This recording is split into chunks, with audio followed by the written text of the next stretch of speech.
Hello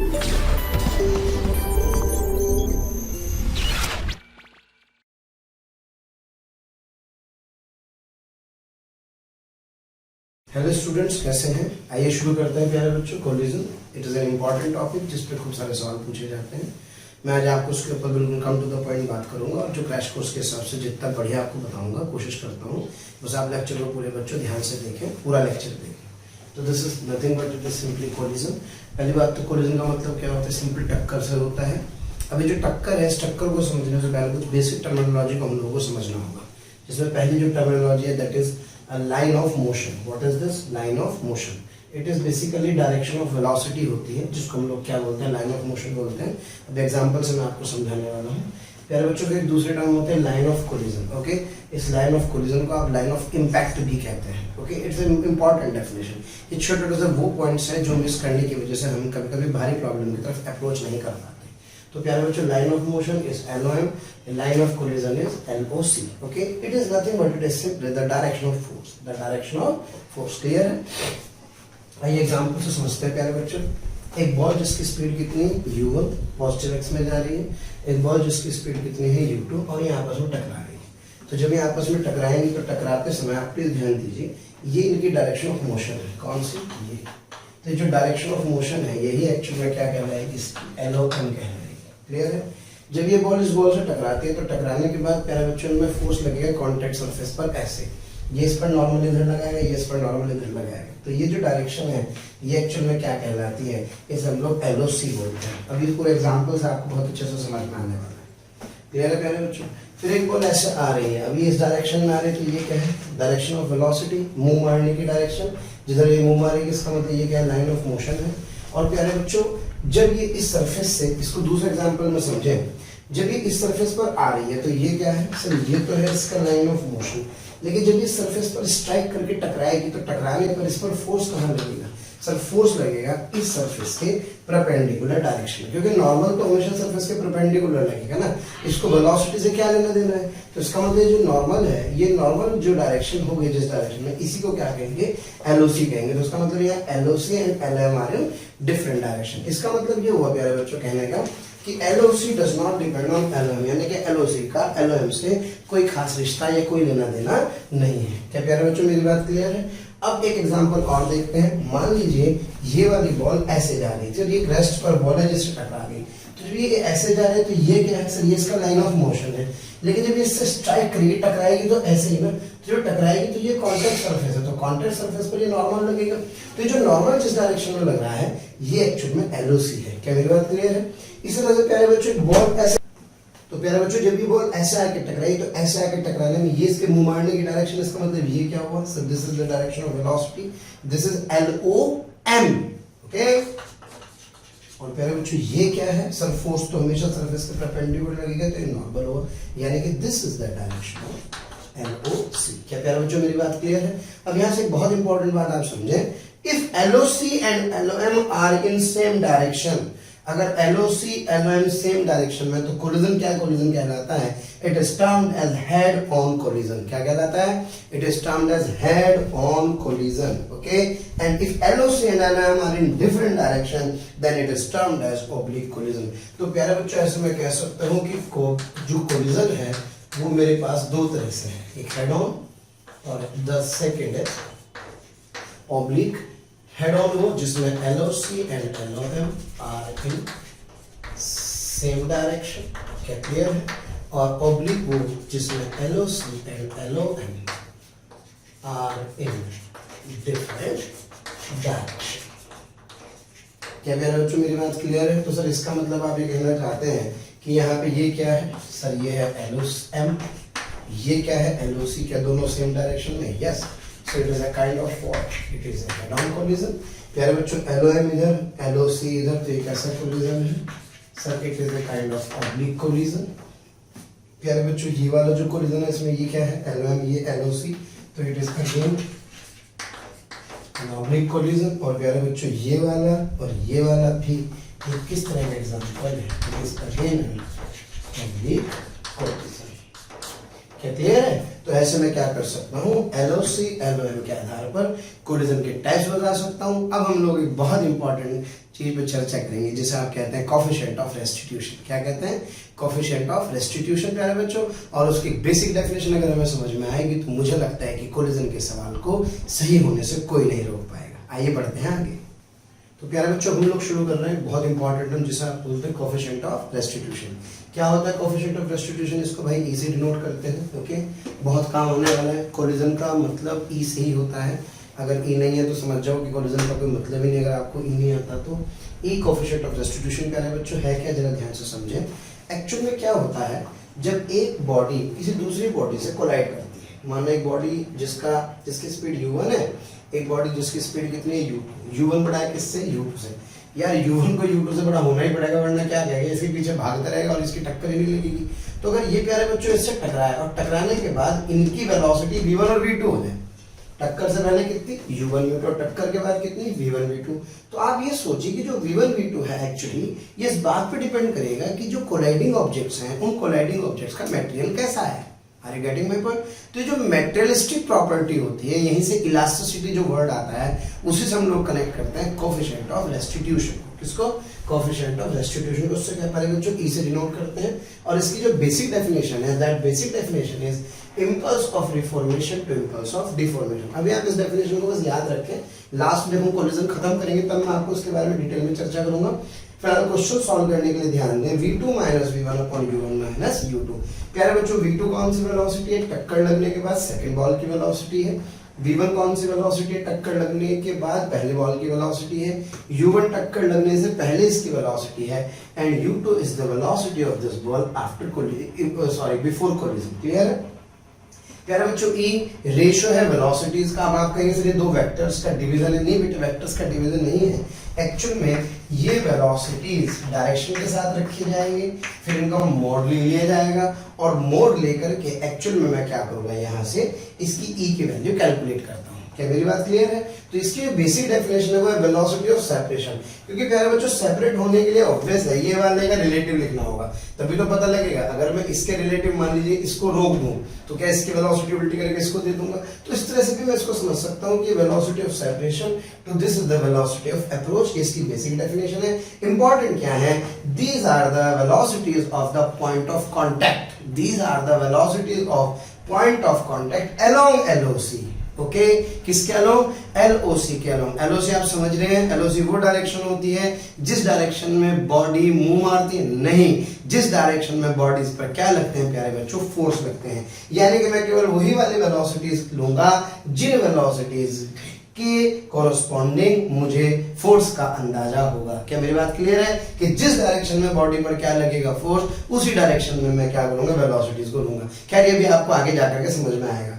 तो प्यारे बच्चों इंपॉर्टेंट ये था। ई के बारे में चर्चा करते हैं प्यारे बच्चों। अगर ई है जीरो, यानी कि ई के बिहाफ पर भी हम कोलिजन को तीन कैटेगरी में डिवाइड करते हैं। अगर ई की वैल्यू कितनी है? 0, तो इसे कहते हैं परफेक्टली इन इलास्टिक कोलिजन। क्या कहते हैं? Perfectly in elastic collision. जैसे वेट क्ले, गीली मिट्टी को आप देखो कहीं भी फेंकोगे तो चिपक जाएगी। तो इसका मतलब क्या हुआ? इसका मतलब परमानेंटली डिफॉर्म हो गई। ओके, अगर परमानेंटली डिफॉर्म हो रही है तो इसका मतलब बॉडी के लिए ई बराबर क्या हो गया? 0। क्लियर है प्यारे बच्चों? ई बराबर 1 का मतलब होता है परफेक्टली इलास्टिक कोलिजन। क्लियर? दूसरा, ई की वैल्यू अगर 0 और 1 के बीच में, किसके बीच में? 0 और 1 के बीच में, तो इसे कहते हैं प्यारे बच्चों इनइलास्टिक कोलिजन। या कहीं कोलिजन वर्ड दिया जाए तो समझ लीजिए इनइलास्टिक कोलिजन की बात हो रही है। ई की वैल्यू 0 और 1 के बीच में लाई कर रही है। ई की वैल्यू प्रैक्टिकली कभी भी 1 से ज्यादा नहीं हो सकती और 0 से कम नहीं हो सकती, तो इसलिए 0 और 1 के बीच में लाई करती है। ये 0 और 1 आइडियल सिचुएशंस होते हैं। प्यारे बच्चों जो ई होता है ये डिपेंड करता है केवल नेचर ऑफ कोलाइडिंग ऑब्जेक्ट्स पर। इसकी कोई यूनिट नहीं होती क्योंकि रेशियो है। It is independent of shape and mass. इसे बॉडी के शेप से और इसी बॉडी के मास से इसका कोई लेना देना प्यारे बच्चों नहीं है। आइए क्वेश्चन समझने की कोशिश करते हैं। ध्यान रखिए वेक्टर्स है, साइन के साथ इनकी वैल्यू हमें रखनी होगी। मैंने कहा एक बॉडी जो 5 मीटर पर सेकंड से जा रही है किसी दूसरी बॉडी से टकराती है जिसकी वेलोसिटी प्यारे बच्चों 1 मीटर पर सेकंड है। टक्कर के बाद, इसके बाद आफ्टर कोलिजन ये वाली कहानी क्या है, ये है सर BC मतलब बिफोर कोलिजन, बिफोर क्रैश नहीं, और ये क्या है बच्चों AC यानी कि आफ्टर कोलिजन। आफ्टर कोलिजन इसकी वेलोसिटी 4 और उसकी कितनी है 7। अब मुझसे पूछ रहा है कोफिशिएंट ऑफ रेस्टिट्यूशन कैलकुलेट करो, तो coefficient of restitution is what sir V2 minus V1 upon U1 minus U2। क्या क्लियर है प्यारे बच्चों? तो इसका मतलब अच्छा कमाल की बात यह है क्या यही डायरेक्शन LOC की भी है, क्योंकि फोर्सेस इसी डायरेक्शन में लगेंगे। क्या यही LOM भी है, तो यही वाली वेलोसिटी लिखनी होगी। तो प्यारे बच्चों डेफिनेशन से मैं लिख सकता हूं U1 क्या होगा सर +5 होगा, U2 कितना होगा प्यारे बच्चों +1 होगा, V1 कितना होगा +4, V2 कितना होगा +7। यहां रख दीजिए इसकी वैल्यू उठा करके V2 माइनस V1 यानी कि 7 minus 4 upon U1 minus U2 यानी कि 5 माइनस 1। तो प्यारे बच्चों इसकी वैल्यू कितनी आ गई 3/4 आ गई है। और अगर E की वैल्यू 3/4 आ रही है, क्या ये 1 से छोटी है? Yes sir. इसका मतलब जो कोलिजन है प्यारे बच्चों, the nature of the collision is inelastic collision. क्या मेरी बात क्लियर है? तो इस तरह से हम क्या कर सकते हैं, E के बाद कोलिजन का नेचर बता सकते हैं। क्लियर है? आइए करते हैं कुछ और सवाल, थोड़ी सी और प्रैक्टिस E को लेकर के। तो ये प्यारे बच्चों करते हैं अगला सवाल। This is the ball A, okay, जो 5 मीटर पर सेकंड से जा रही है। ये वाली बॉल इस तरफ 2 मीटर पर सेकंड से जा रही है, इनिशियली टक्कर लगने से पहले की बात कर रहे हैं। ओके, कोलिजन के बाद इस वाली बॉल की वेलोसिटी है 2 मीटर पर सेकंड और इस वाली बॉल की वेलोसिटी कितनी है 2 मीटर पर सेकंड। तो आपसे पूछा है find coefficient of restitution. Coefficient of restitution calculate कीजिए। सबसे पहली बात, कैसा कोलिजन है सर? Head on. क्यों? क्योंकि सर यही क्या है LOM और यही क्या है प्यारे बच्चों LOC। क्लियर? तो क्या मैं जानता हूँ definition of E, that is what, that definition of A is V2 minus V1 upon U1 minus U2। प्यारे बच्चों साइन के साथ वैल्यू रखें, that U1 is what +5, that U2 is -2। Clear? That V1 is +2 and that V2 is again +2। तो E की definition से V2 minus V1 क्या लिखूं, V2 minus V1 upon U1 minus U2। क्या मेरी बात क्लियर है? तो प्यारे बच्चों यहाँ से मेरे पास ये V2 कितना है सर 2, V1 कितना है 2 अपॉन 5 माइनस -2 आ जाएगा। तो यहाँ से कुल मिला करके 2 माइनस 2 0। तो प्यारे बच्चों E की वैल्यू कितनी आ गई 0। और अगर E क्या है 0 तो कैसा कोलिजन होगा? This collision is perfectly inelastic collision. क्या क्लियर है? आइए आगे बढ़ते हैं, एक और बढ़िया सवाल पे चर्चा करते हैं प्यारे बच्चों।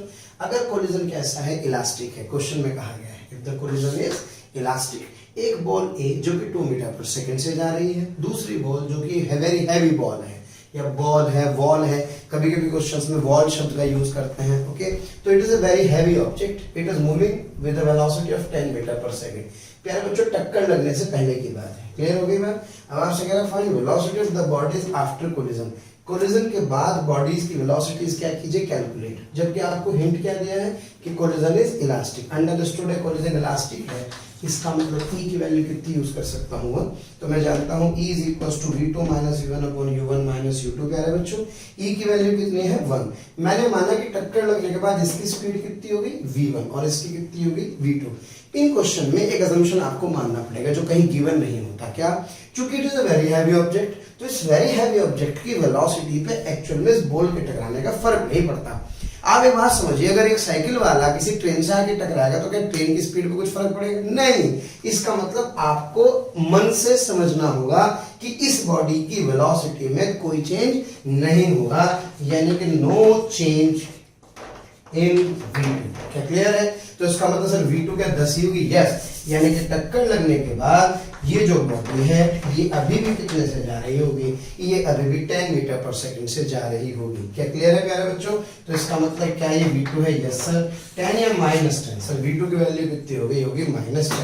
अब प्यारे बच्चों E को लिख सकता हूँ V2 minus V1 upon U1 minus U2। E की वैल्यू कितनी है 1, क्योंकि कोलिजन कैसा है? Elastic. Is equals to yes -10, V1 निकालना है। Okay, U1 minus U2। क्या प्यारे बच्चों क्लियर है? -10, क्योंकि इस डायरेक्शन में है तो ये माइनस होगा और ये क्या होगा प्लस। तो यहाँ से मैं इसको सिंप्लीफाई करता हूँ, तो सिंप्लीफाई करके प्यारे बच्चों मेरे पास जो V1 आ जाता है, this V1 comes out to be -12 metre per second. यानी कि भाई जब इस छोटी सी हल्की सी बॉल को सोचो किससे टक्कर लगी, ट्रेन जैसे ऑब्जेक्ट से टक्कर लगी, तो इसकी वेलोसिटी इस डायरेक्शन में कितनी आ गई है? 22 मीटर पर सेकेंड। इधर आ गई है। तो जरा सोचो, कुछ पता लगा साइकिल वाला कहाँ गया, सर भगवान जाने कहाँ गया, लेकिन मजा ही आ गया। वेलोसिटी कितनी थी, 2 मीटर पर सेकंड, साला गजब हो गए। बढ़ के कितनी होगी, 22 मीटर पर सेकंड वेलोसिटी इसकी प्यारे बच्चों आ गई है। क्या मेरी बात क्लियर है? तो जब भी कभी वेरी हैवी ऑब्जेक्ट कहा जाए तो मान करके चले कि वेरी हैवी ऑब्जेक्ट के केस में इस बॉडी की वेलोसिटी में कोई चेंज आने वाला नहीं है। चलिए बढ़ते हैं आगे की तरफ। तो प्यारे बच्चों, एक बहुत इंपॉर्टेंट रिजल्ट आपके सामने है, इसका ध्यान रखना, बहुत काम आने वाला है। एक बॉल जिसको कितने हाइट से ड्रॉप किया है, h हाइट से प्यारे बच्चों ड्रॉप किया है। क्लियर है मेरी बात? तो अगर इसको ड्रॉप किया है तो इसकी वेलोसिटी कितनी होगी टक्कर लगने से जस्ट पहले, sir it would be √2gh। Okay, तो जब इसके पास वेलोसिटी कितनी प्यारे बच्चों, इतनी, और ये सरफेस एक फिक्स सरफेस है। क्या मेरी बात क्लियर है? तो कह रहा है कोफिशिएंट ऑफ रेस्टिट्यूशन अगर इन दोनों के लिए क्या हो, e, यानी कि दोनों का सरफेस नेचर अलग अलग हो सकता है, तो उसके लिए कोफिशिएंट ऑफ रेस्टिट्यूशन क्या हो, e। तो आपसे कह रहा है कि calculate the velocity of the ball, find the velocity of the ball just after the collision, यानी कि टक्कर लगने के बाद आपसे पूछा है कि आप बॉल की वेलोसिटी फाइंड कीजिए। This is the question actually. Okay मेरे बच्चों, बॉल को ऐसे ड्रॉप किया तो टक्कर लगने के जस्ट बाद आपको क्या बतानी है, इसकी वेलोसिटी बतानी है, जबकि किसी फिक्स सरफेस से टकराए। आइए ध्यान देते हैं। सबसे पहले मैंने माना कि टक्कर लगने के बाद बॉल की स्पीड कितनी है, इस वाले बॉल की स्पीड v1 है। ये प्यारे बच्चों सरफेस एक फिक्स सरफेस है, ये सरफेस फिक्स सरफेस है, तो ये पहले भी रेस्ट पर थी और ये अब भी क्या होगी, रेस्ट पर। तो पहले भी ये रेस्ट पर है, अब भी ये क्या है, रेस्ट पर ही होगी। क्लियर है? एक बॉल ये, एक सरफेस ये, कोलाइडिंग ऑब्जेक्ट पता लग रहा है? Yes sir. बॉल किससे टकरा रही है, सरफेस से। तो प्यारे बच्चों, इस बॉल की स्पीड टक्कर लगने से पहले इसकी स्पीड कितनी है, v0 है। इस सरफेस की स्पीड कितनी है, 0। टक्कर लगने के बाद मैंने माना इसकी स्पीड कितनी है, v1 है, और ये क्या है, रेस्ट पर। तो प्यारे बच्चों, पहली बॉडी क्या हुई, बॉल, दूसरी बॉडी हुई सरफेस। तो टक्कर लगने से पहले इसकी वेलोसिटी हुई -v0। क्या मेरी बात क्लियर है? Yes sir. Downward direction negative प्यारे बच्चों, अपवर्ड डायरेक्शन पॉजिटिव। u2 कितना है, 0। सर ये जो सरफेस है क्या सेकंड बॉडी है? यस सर, क्योंकि कोलिजन किस किस के बीच हो रहा है, बॉल और सरफेस के बीच में। तो ये जो ऑब्जेक्ट है ये वाला, ये रेस्ट पर है, तो इसकी वेलोसिटी u2 कितनी हो गई, 0। अब टक्कर लगने के बाद इसकी वेलोसिटी कितनी प्यारे बच्चों, v1, जो मुझे निकालनी है। और ये तो फिर भी क्या था, रेस्ट पर था, तो क्या रेस्ट पर ही रहेगा? Yes sir. क्या मेरी बात क्लियर है? तो प्यारे बच्चों, आइए डेफिनेशन लिखते हैं। e की v2 minus v1 upon u1 minus u2। e की वैल्यू प्यारे बच्चों v2 कितना है, सर 0 है। ओके, ये v1 है। Okay, upon u1 minus u2 से ये कितना है प्यारे बच्चों, -v0। जब यहाँ इसकी वैल्यू पुट कर देंगे तो e v1 आ जाएगा, e टाइम्स ऑफ v0। इसका मतलब ये हुआ सर, टक्कर लगने के बाद जो इस बॉल की वेलोसिटी v1 होगी, that v1 will be e times of v0, यानी कि इसकी जो वेलोसिटी होगी इसकी, वो इसकी e टाइम्स हो जाएगी। कितने टाइम्स हो जाएगी, e टाइम्स। लो कर लो बात, हो गया यार, कितने टाइम्स, e टाइम्स। तब जबकि सरफेस क्या होगा बच्चों, एक फिक्स सरफेस है। क्या मेरी बात क्लियर है? तो जब कोई बॉल किसी फिक्स सरफेस से टकराती है तो उसकी वेलोसिटी कितने टाइम्स हो जाती है, सर उसकी वेलोसिटी इस वाली वेलोसिटी की कितने टाइम्स हो जाती है, e टाइम्स हो जाती है। क्या मेरी बात प्यारे बच्चों क्लियर है? Yes sir. और डायरेक्शन क्या हो जाती है प्यारे बच्चों, अपोजिट। यानी कि सर आप ये कहना चाहते हैं कि ये कोई फिक्स सरफेस है, जो ये बॉल आएगी और e है, तो टक्कर लगने के बाद इसकी स्पीड क्या हो जाएगी, e v0। यस, एग्जैक्टली मैं आपसे प्यारे बच्चों यही कहना चाह रहा हूं, बट ध्यान रहे, this velocity must be perpendicular to this surface. क्या मेरी बात क्लियर है? Yes sir. आगे बढ़ते प्यारे बच्चों। अब मैं आपसे कह रहा हूं यार, ये जो बॉल थी मैंने इसको ड्रॉप किया, टक्कर से पहले इसकी स्पीड कितनी थी, v0। टक्कर के बाद कितनी है, सर e v0, क्योंकि कितना टाइम हो जाएगी, e टाइम। फिर ये ऊपर गई, फिर नीचे आई। यार सब बच्चे जानते हैं सेम लेवल पे स्पीड क्या रहती है, सेम। तो टक्कर से, अब दूसरी टक्कर से पहले भी कितनी होगी, e v0। अब जैसी टक्कर लगी तो टक्कर लगने के बाद फिर कितनी होगी, सर इसका e टाइम, यानी कि e स्क्वायर v0। फिर ये e स्क्वायर v0 से गई, फिर वापस आई। अब फिर टक्कर लगी, टक्कर लगने के बाद क्या होगा, सर इसका भी e टाइम्स, यानी कि e क्यूब v0। तो प्यारे बच्चों, पहली टक्कर जब लगी, कौन सी टक्कर लगी, पहली टक्कर लगी, तो क्या e v0 हुआ? Yes sir. जब प्यारे बच्चों दूसरी यानी कि सेकंड टक्कर लगी, तो क्या सेकंड टक्कर के बाद e स्क्वायर v0 हुआ, और थर्ड के बाद क्या हुआ, e3 v0 हुआ। सर इसका मतलब आप ये कहना चाहते हैं कि पहले कोलिजन के बाद it is e v0, second collision के बाद it is e square v0, third collision के बाद it is e cube v0। तो सर इसका मतलब अगर nth कोलिजन हुआ तो क्या इसकी velocity e to the power n times of v0 होगा। यस प्यारे बच्चों, it's a very important result कि nth कोलिजन के बाद जो वेलोसिटी होती है वो पहली टक्कर का e to the power n times होती है। है, जहां ई सभी बच्चे जानते हैं कोएफिशिएंट ऑफ रेस्टिट्यूशन होता है। प्यारे बच्चे सवाल करते हैं, बहुत बढ़िया सा सवाल, आइए ध्यान से देखें। एक बॉल जिसकी वेलोसिटी टक्कर लगने से पहले कितनी है, 10 मीटर पर सेकंड, ई की वैल्यू कितनी गिवन है आपको, half, coefficient of restitution is half. आपसे पूछ रहा है find velocity of the ball after which collision, fourth collision के तुरंत बाद वेलोसिटी बताइए, जस्ट आफ्टर लिखता हूं, क्लियर है। तो सर इसका मतलब कौन सा कोलिजन, चौथा, तो v4 is equal to e to the power 4 times of v0। v0 कितना कह रहे बच्चों, सर टक्कर लगने से पहले है 10 मीटर पर सेकंड, तो क्या 1 टू द पावर e की value half, half to the power 4 into 10 से क्या मेरे पास प्यारे बच्चों इसकी वैल्यू आ गई 5/8 मीटर पर सेकंड। तो इस तरह से मैं बता सकता हूं कि nth कोलिजन के बाद जो वेलोसिटी होगी वो इनिशियल की e to the power n times होगी। क्या प्यारे बच्चों मेरी बात क्लियर है। लेकिन ध्यान रहे ये वाले सरफेस क्या होनी चाहिए, रेस्ट पर, और वेलोसिटी सरफेस के क्या होनी चाहिए, परपेंडिकुलर। क्या मेरी बात क्लियर है। This velocity perpendicular to the surface। आइए बढ़ते हैं उसके कुछ और बढ़िया बढ़िया रिजल्ट कैलकुलेट करते हैं। तो प्यारे बच्चों एक बहुत इंपॉर्टेंट रिजल्ट फिर आपके सामने आने वाला है कि आपसे कह रहा है कि height of the ball after nth collision. आपने किसी बॉल को क्या किया, यहाँ से रेस्ट से ड्रॉप किया, ओके। आपने देखा होगा जब आप किसी बॉल को ड्रॉप करते हो तो क्या वो उतनी हाइट तक जाती है, नहीं जाती सर। हर बार उसकी हाइट धीरे धीरे क्या होती चली जाती है प्यारे बच्चों, कम होती चली जाती है। वो डिपेंड करता है मटेरियल का नेचर एक्चुअल में कैसा है। तो आइए देखते हैं, आपसे क्वेश्चन में कह रहा है कि height of the ball after nth collision, यानी कि जब ये बॉल आई, फिर टप्पा खाई, पहला, दूसरा, तीसरा, चौथा, पांचवा, यानी कि जिस समय इसका कौन सा कोलिजन हुआ, nth कोलिजन, तो nth कोलिजन पर प्यारे बच्चों अब ये जमीन से कितनी ऊंचाई पर है, ये मुझे क्या करना होगा, कैलकुलेट करना होगा। तो ध्यान से समझते हैं, कितनी हाइट से ड्रॉप किया, h से, तो जरा बताइए नीचे आने वाली स्पीड कितनी होगी, सर टकराने से जस्ट पहले होगी √2gh, क्लियर है। अब बताओ भाई, जब ये √2gh है तो टक्कर लगने के बाद सर इसकी e टाइम्स हो जाएगी, तो e टाइम्स √2gh आ जाएगी। अब स्पीड ऑब्वियसली e की वैल्यू लेस देन 1 होती है, तो ये टर्म कम होगी, ये टर्म कम होगी तो हाइट कम होगी। अब सोचो फिर ये वापस आएगी, फिर टकरा के जाएगी, तो इस बार किससे जाएगी, e स्क्वायर ऑफ दिस, यानी कि इसके e टाइम्स और इसके e स्क्वायर टाइम्स है। तो इस तरह से जब nth कोलिजन होगा तो प्यारे बच्चों क्या है, e to the power n times of √2gh से ऊपर की तरफ मुंह मारेगी। क्या क्लियर है। अब ध्यान से देखो, ये मैं लिखना चाहता हूँ यहाँ से h1। अब मैक्सिमम हाइट क्या होती है बॉल की, मैं जानता हूँ अगर किसी बॉल की स्पीड कितनी है u, तो that maximum height is what, u square by 2g। अब मुझे मैक्सिमम हाइट निकालने के लिए मुझे वेलोसिटी पता है, तो मैं एक काम करता हूँ h1 की वैल्यू निकालता हूँ। तो जो h1 होगा क्या उसके लिए ये वाली वेलोसिटी का काम करेगी, यस सर। तो that h1 is what, that h1 is, इसे प्यारे बच्चों मैं कहूँ u1 कहूँ, तो क्या u1 square by 2g, okay. इसकी वैल्यू कितनी हो गई sir, e times of √2g, यहाँ उठा के पुट कर दिया, जब उसको यहाँ हमने इसके अंदर पुट कर दिया तो सॉल्व करके ये e स्क्वायर आ गया, ये 2gh आ गया, 2g छम्मा, तो बेटे e स्क्वायर इंटू h आ गया है। क्लियर है। यानी कि पहले टक्कर के बाद, आफ्टर फर्स्ट कोलिजन, कौन सा कोलिजन, फर्स्ट कोलिजन, पहले कोलिजन के बाद इसकी जो हाइट होगी वो इस वाली हाइट का e स्क्वायर टाइम्स हो जाएगी। कितने टाइम्स हो जाएगी, e स्क्वायर टाइम्स। तो प्यारे बच्चों h1 is e square h। अब h2 निकालना है तो sir e to the power 4h। जब आप इसे सॉल्व करेंगे प्यारे बच्चों तो ऑब्वियसली इसका स्क्वायर बाई 2g करेंगे तो e टू द पावर 4 आ जाएगा। तो तीसरे के बाद e to the power 6h। तो जरा बताओ n के बाद कितना, सर जब ये 2 है ये 4 है तो 2 2 जा, ये मेरे पास आ जाएगा सर 2 3 जा, तो ये आ जाएगा मेरे पास 2 टाइम्स ऑफ n।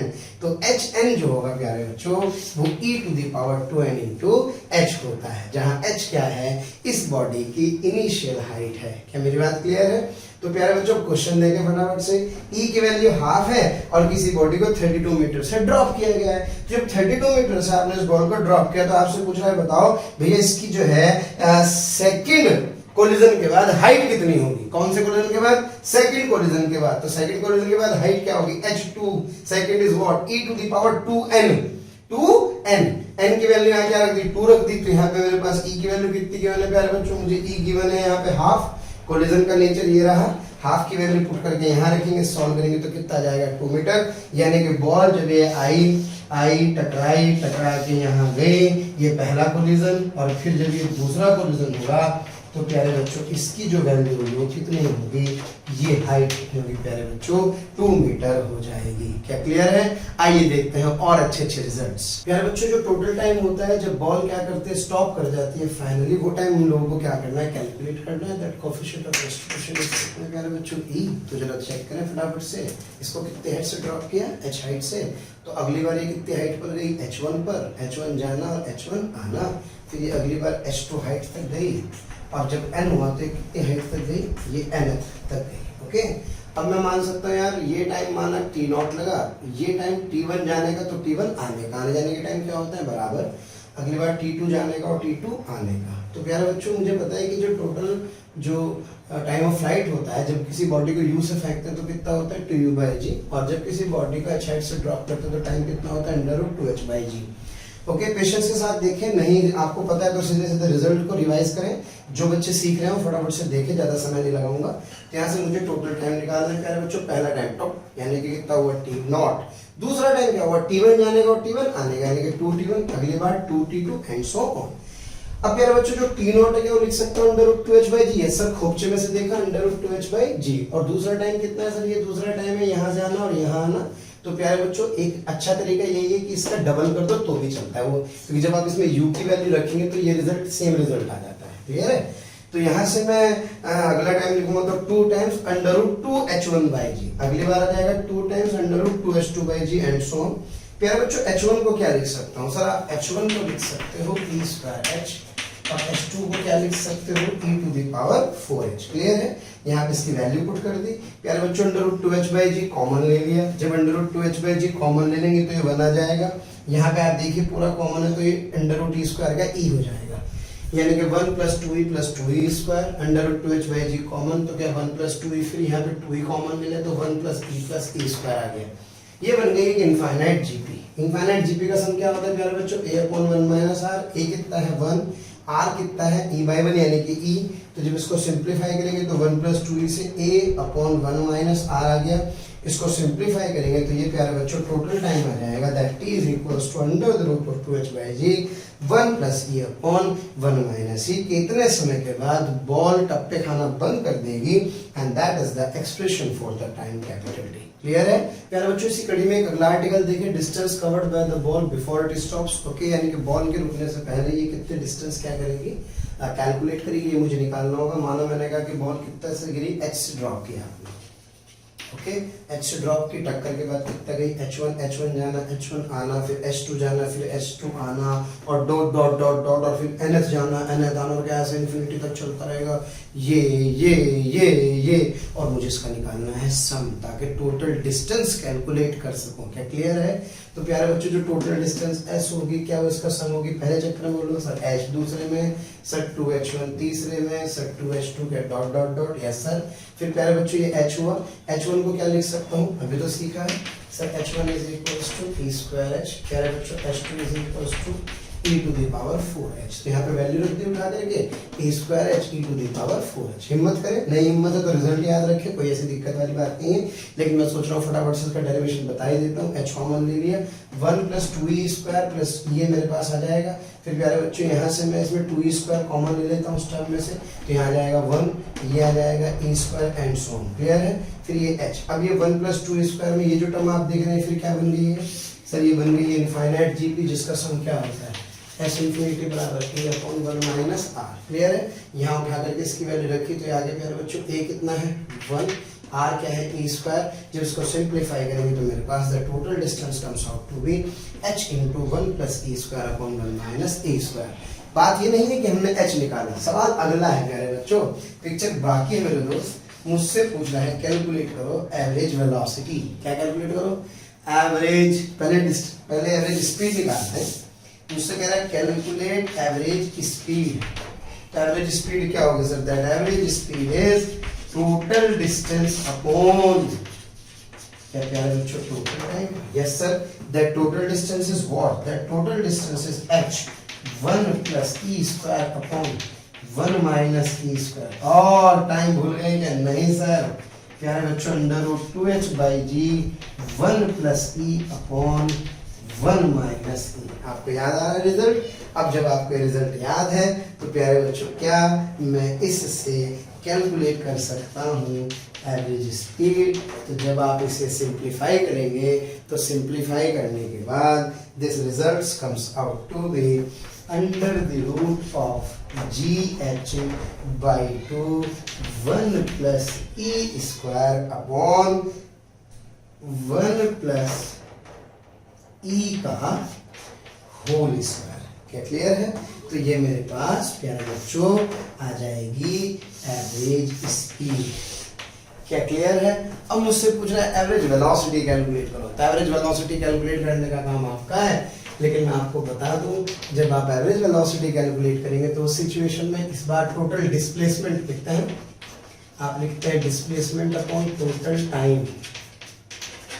तो बेटे डिस्प्लेसमेंट कितना लिखोगे? सर सिंपली h आएगा, ओके, और टाइम कितना आ जाएगा? Under root 2h/d 1 plus E upon 1 minus E. क्या क्लियर है? तो इस समय क्या कर सकता हूँ? एवरेज वेलोसिटी कैलकुलेट कर सकता हूँ। तो प्यारे बच्चों हमने बहुत सारे रिजल्ट्स पढ़े।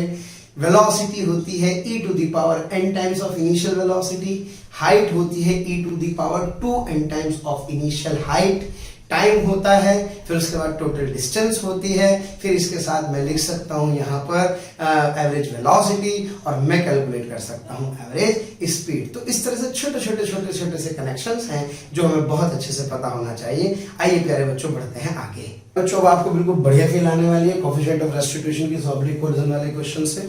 ऑब्लिक कोलिजन का मतलब समझिए बॉल कैसे आ रही है? ऐसे। तो ये क्या है? मुंह मारने की डायरेक्शन मतलब LOM। फोर्स कैसे लगेगा? सर ऐसे। तो ये क्या हुई प्यारे बच्चों? LOC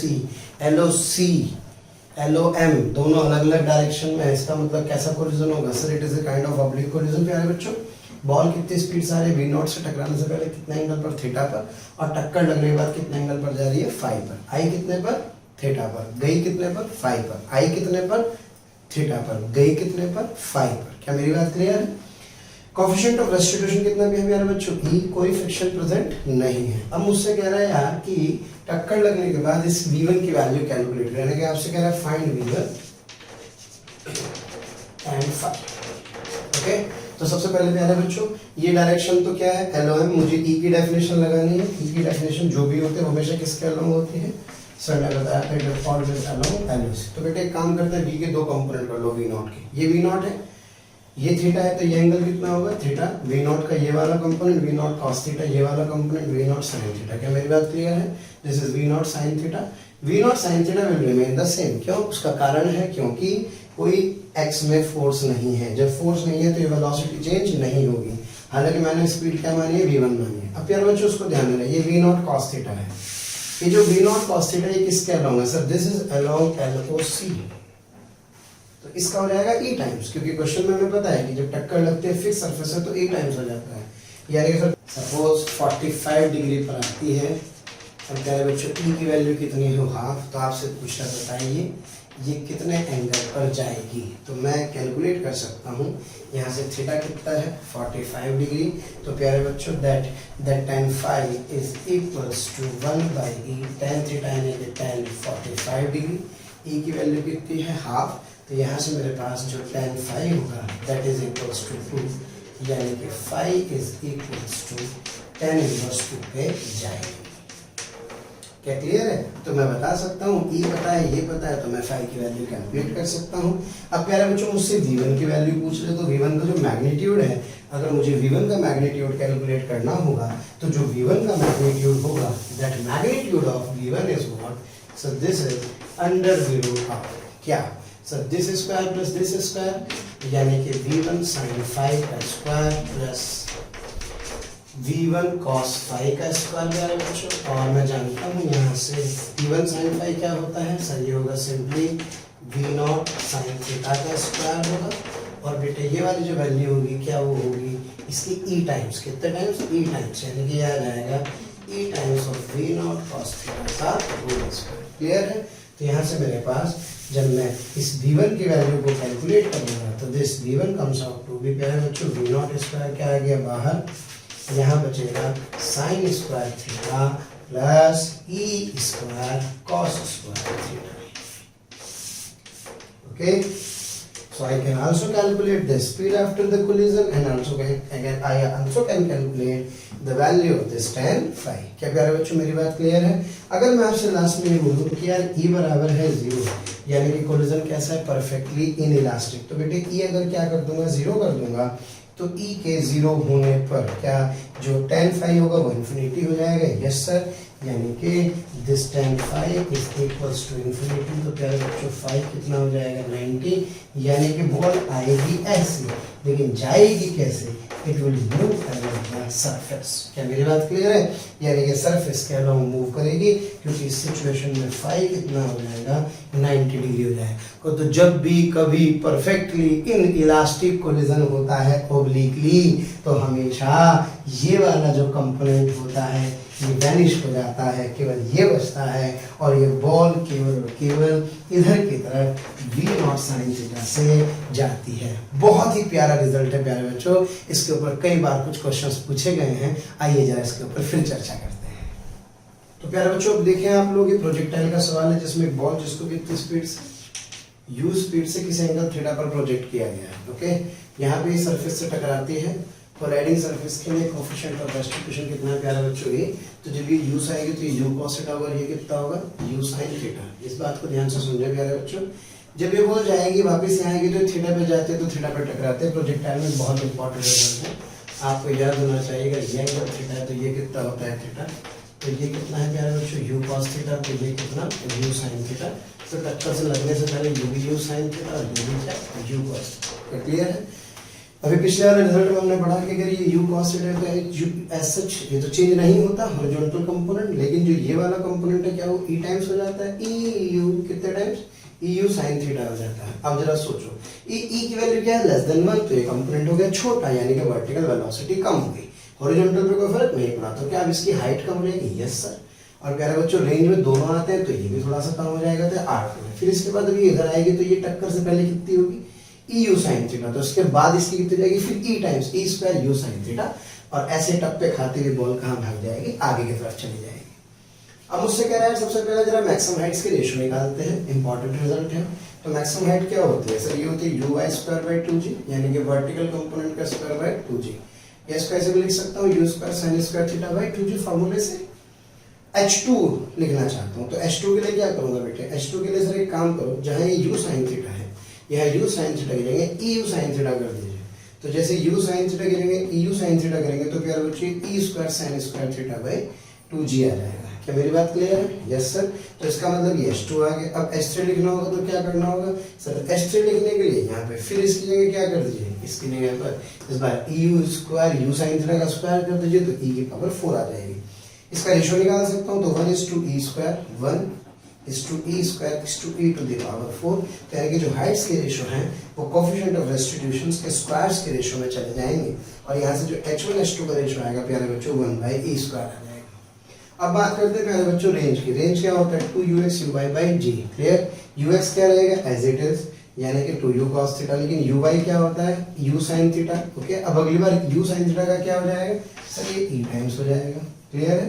तो ये मेरे पास प्यारे बच्चों r2 आ जाएगा. फिर r3 करेंगे तो यहाँ क्या कर देंगे सर, यहाँ पे फिर स्क्वायर कर देंगे, क्योंकि हर बार कौन सा कंपोनेंट चेंज हो रहा है, वर्टिकल वाला. तो बेटे इसका रेशियो निकाल लूंगा, तो आ जाएगा 1:e स्क्वायर. क्लियर है? In the similar manner time of flight के फॉर्मूला को क्या लिख सकता हूँ, 2u by g लिख सकता हूँ, यानी कि 2u sin theta by g. फिर u sin थीटा का अगली बार में क्या करेंगे, e टाइम्स कर देंगे, फिर अगली बार में इसका e स्क्वायर कर देंगे. तो यहाँ से मेरे पास कुल मिलाकर के 1:e स्क्वायर आ जाएगा. यानी कि अगर रेंज के रेशियो पूछ ले, तो जो रेंज के रेशियो होंगे, that ratio of the range that r1 is to r2 is what, that is equals to 1/e. ठीक है प्यारे बच्चों, टाइम ऑफ फ्लाइट का रेशियो भी क्या होगा, सो this is also that is 1/e. और हाइट्स के रेशियो क्या होंगे, that h1 by h2 is equals to प्यारे बच्चों 1/e का स्क्वायर. क्या क्लियर है? तो हमें ध्यान रखना है कि अगर कोई बॉडी ऑब्लिकली स्ट्राइक करती है और ये सरफेस फिक्स है, कैसे सरफेस है, फिक्स सरफेस है, तो प्यारे बच्चों ये वाला जो कंपोनेंट है, इस वाले कंपोनेंट का कितने टाइम्स कर देना है, e टाइम्स कर देना होगा. क्या मेरी बात क्लियर है? आइए बढ़ते हैं आगे. तो प्यारे बच्चों आपके सामने एक सवाल 37 डिग्री ये वाला एंगल है, प्रोजेक्ट एंगल ऑफ इंक्लाइनेशन। एक बॉल जिसका वेट कितना है 2 kg को 5 मीटर से क्या किया गया है, ड्रॉप किया गया है। तो आपसे कह रहा है अगर ई की वैल्यू कितनी हो हाफ, तो टक्कर लगने के बाद क्या कैलकुलेट कीजिए, रेंज की वैल्यू कैलकुलेट कीजिए। घबराने की जरूरत नहीं है प्यारे बच्चों, ये सरफेस आपको दिखाई दे रही है, कमाल की बात है। ये वेज क्या है, एक फिक्स वेज है। ये बॉल जब यहाँ से आकर के प्यारे बच्चों टकरा के गिरेगी तो इसकी जो वेलोसिटी होगी, आइए थोड़ा सा अलग से देखते हैं। ये बॉल जब यहाँ पे टकराएगी तो इसकी वेलोसिटी की ये डायरेक्शन। प्यारे बच्चों ये एंगल कितना है थीटा, थोड़ी प्रैक्टिस करेंगे तो अच्छा लगेगा, समझ में आने लगेगा। ये एंगल कितना है थीटा, जब ये वाला एंगल थीटा है तो ये वाला एंगल होगा थीटा। क्लियर है। अब प्यारे बच्चों ये क्या है सर, ये है LOQ और ये क्या है सर, नॉर्मल रिएक्शन यानी कि the direction of LOC। Clear है। तो जब ये बॉल जो कि v स्पीड से आकर के इस डायरेक्शन में थी, टक्कर से पहले की बात करें तो इसका मतलब इसकी इधर की तरफ वेलोसिटी कितनी है सर, v cos थीटा। और प्यारे बच्चों इधर की तरफ कितनी है, v sin थीटा। ये कहानी तब है जब टक्कर से पहले की बात कर रहे हैं। अब जरा टक्कर के बाद की बात करो। टक्कर के बाद अपने को देखना है LOC वाला। अब ये सरफेस फिक्स है, यानी कि सर आप ये कहना चाहते हैं that v sin theta does not change, लेकिन ये जो वेलोसिटी v cos थीटा होगी it would be e times v cos theta. Are you getting my point? Yes sir। ये परपेंडिकुलर डायरेक्शन में प्यारे बच्चों इस वेलोसिटी का, इस कंपोनेंट का e टाइम्स हो जाएगा। क्या मेरी बात क्लियर है? EU times. तो बस अब तो मजा आ गया। तो टक्कर के बाद बॉडी की वेलोसिटी आ गई तो ये ऐसे करके इधर जाएगी, ये मुझे कैलकुलेट करना है, मेरा काम चल जाएगा। आइए पहले v की वैल्यू कैलकुलेट करते हैं। कितने हाइट से गिरी है, ये 5 मीटर से। तो जिसका मतलब इसकी जो वेलोसिटी होगी टक्कर लगने से पहले क्या वो √2g से डायरेक्ट आ जाएगी। Yes sir. So that v is equals to √2g c capital 20 into 5 it comes up to 10 metre per second. Clear है। यानी कि सर इसकी वेलोसिटी होगी 10 मीटर पर सेकेंड। जब ये 10 मीटर पर सेकेंड होगी, e की वैल्यू कितनी गिवन है हाफ, तो ये 10, v कितना हुआ सर, v हुआ कितना 10। तो बेटे इधर की तरफ ये हो गया हाफ इंटू 10 इंटू और cos थीटा कितना, cos 37। ये तो अब खूब अच्छे से अपने को पता ही है पाइथागोरस ट्रिपलेट से। सर ये अगर 37 है तो ये 3 और ये क्या होगा 4। तो बेटे जो cos 37 होगा क्या होगा 4/5 होगा। Yes sir. तो यहाँ से ये आ जाएगा 10 cos 37 यानी कि 4/5। तो it comes out to be 4 2 जा 8 यानी कि 2 से 2 कैंसिल, यानी कि इसकी वेलोसिटी इधर की तरफ 4 मीटर पर सेकेंड आएगी। ये क्लियर है प्यारे बच्चों। v sin थीटा जब आप इधर की तरफ लिखेंगे तो it comes out to be 6 metre per second, यानी कि इसकी वैल्यू आ जाएगी 6 मीटर पर सेकेंड। क्या क्लियर है? अच्छा तो सर अब तो खत्म सवाल। क्या ये 4 से जाएगा, ये कितने से जाएगा, ये 6 मीटर पर सेकेंड से जाएगा। और मैंने इंक्लाइंड प्लेन पर प्रोजेक्टाइल सीखा है कि g कितना है प्यारे बच्चों 10। तो इसके भी कितने टुकड़े सर, 2 टुकड़े। सर ये वाला साइन यानी कि 6 मीटर पर सेकेंड स्क्वायर और ये कॉस वाला 8 मीटर पर सेकेंड स्क्वायर। कमजोर दिल वाले इस सवाल को ना देखें, नहीं भाई देखें जरूर, लेकिन पहले काइनेमेटिक्स का लेक्चर 2 देख लें क्योंकि प्रोजेक्टाइल वहाँ पे पढ़ाया गया है। अब हल्का से इसको थोड़ा सा शिफ्ट कीजिए प्यारे बच्चों, देखिए कितना बढ़िया सा सवाल है। ऊपर की तरफ कितने से 4 से, आगे की तरफ कितने से 6 से, ax कितना है क्योंकि ये क्या है सर, दिस इज x। प्यारे बच्चों ये क्या है सर, दिस इज y। इसको हल्का सा टिल्ट कर दिए तो ये ऐसे बन जाएगा। ax कितना आ जाएगा 6 मीटर पर सेकेंड स्क्वायर, जबकि ay कितना आ जाएगा 8 मीटर पर सेकेंड स्क्वायर। तो प्यारे बच्चों सबसे पहला काम time of flight sir 2uy/ay से क्या 2 4 जा divided by 8 it comes out to 1 second. Clear है। अब मुझे रेंज निकालनी है तो रेंज के लिए x एक्सिस यूज करते हैं। तो that x is equals to uxt plus half ax into tx का square. This ux is equals to कितना आ गया, ux आ गया है मेरे पास 6 समय 1 सेकेंड प्लस हाफ ax कितना है प्यारे बच्चों सर 6 इंटू फिर 1 का स्क्वायर से 3 यानी कि the answer comes out to be 9 metre. Clear है। तो सारी की सारी कहानी झूठ गई। तो बस गणित कहाँ पे लगा, गणित लगा सर इस वाली का ये वाला कंपोनेंट। अब जरा सोचो अगर कोलिजन परफेक्टली इलास्टिक होता, क्या होता, परफेक्टली इलास्टिक, तो बेटे ये क्या था v cos थीटा। तो सर प्रिय के v cos थीटा ये हो जाता है। यस लेकिन ये तब होता जब e बराबर क्या होता 1, और अगर बोलता परफेक्टली इन इलास्टिक तो प्यारे बच्चों इस सिचुएशन में ये v cos थीटा होता और इधर वेलोसिटी कितनी आ जाती 0, तो यहाँ केवल कितने से जाता v sin थीटा से अलोंग द सरफेस मूव कर रहा होता। क्या क्लियर है? तो इसका मतलब मुझे जब भी कभी वेलोसिटी लिखनी होगी तो वो इस कांटेक्ट सरफेस के परपेंडिकुलर डायरेक्शन वाली वेलोसिटी का ही e टाइम्स करना होगा, चाहे कोलिजन कैसा भी हो, उसमें मुझे e की वैल्यू पता होनी चाहिए। आइए करते हैं अगला सवाल। प्यारे बच्चों बहुत इंपॉर्टेंट कंसेप्ट है, ध्यान से समझना है, जिसका डर निकालने वाले हैं हम लोग। ये एक बॉल जिसको किसी v0 स्पीड से थीटा एंगल पर प्रोजेक्ट किया गया है। प्यारे बच्चों ये वॉल है, ओके। वॉल से बॉल की जो डिस्टेंस है वो x1 है। क्या है? x1 is the distance of the ball from the wall, और ये बॉल एक्चुअल में गई, टकराई और टकरा करके वापस आ गई। क्लियर है मेरी बात? यानी कि आप समझ सकते हैं कि अगर दीवार ना होती तो ये बॉल एक्चुअल में ऐसे जाती। फिर इसने क्या किया, वॉल हुई तो वॉल पे टक्कर से पहले सिचुएशन ये, क्लियर, और टक्कर लगने के बाद की सिचुएशन देखें, टक्कर लगने के बाद बॉल ऐसे आकर के गिर रही है। क्या प्यारे बच्चों मेरा बात बिल्कुल क्लियर है आप लोगों को?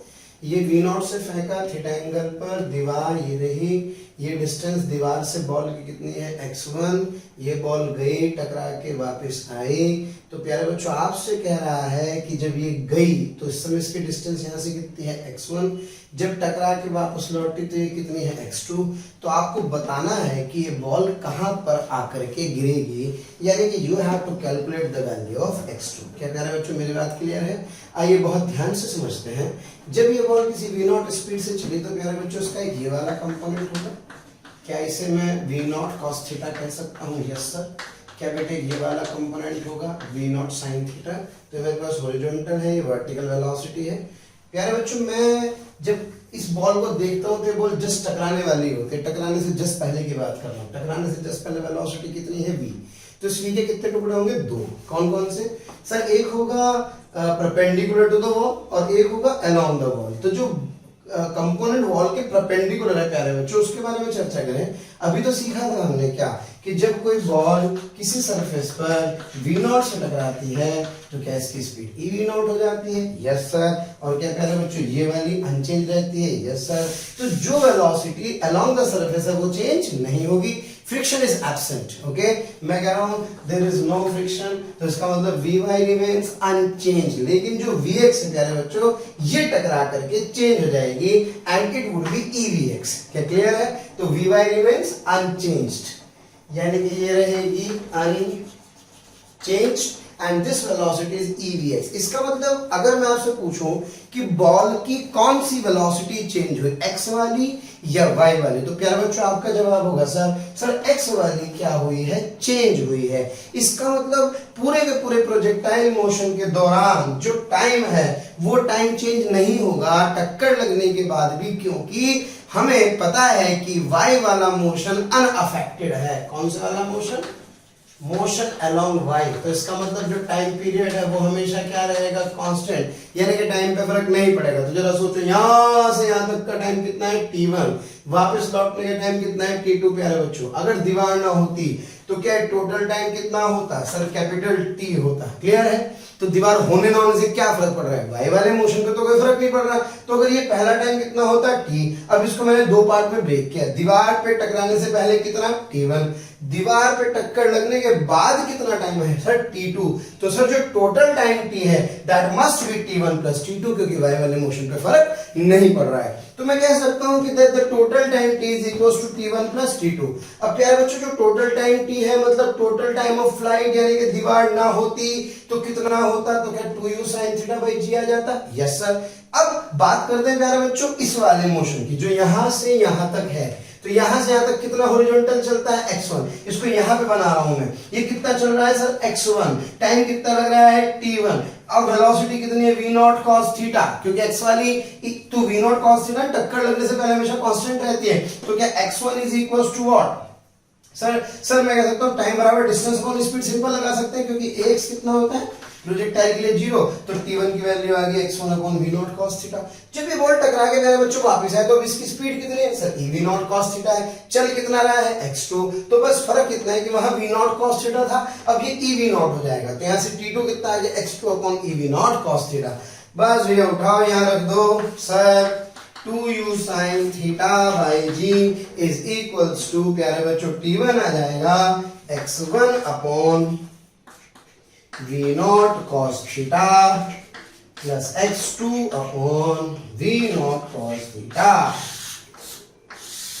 तो प्यारे बच्चों x1 बताओ, v0 बताओ, थीटा बताओ, तो मैं क्या कर सकता हूं, यहां से मैं x2 की वैल्यू क्या कर सकता हूं प्यारे बच्चों, कैलकुलेट कर सकता हूं। आइए करते हैं इसके ऊपर एक सवाल। बस ध्यान रखिए कौन सी वेलोसिटी चेंज नहीं होगी, x वाली है y वाली, सर y वाली वेलोसिटी पर कोई फर्क नहीं पड़ेगा, इसलिए प्यारे बच्चों motion along y does not affect, इसलिए टाइम हमेशा क्या रहेगा, कांस्टेंट। तो दीवार ना होती तो टाइम लगता t, दीवार के होने से पहले t1, दीवार के बाद t2, तो ये पूरा का पूरा t बराबर t1 प्लस t2। क्या क्लियर है? आइए करते हैं इसके ऊपर सवाल।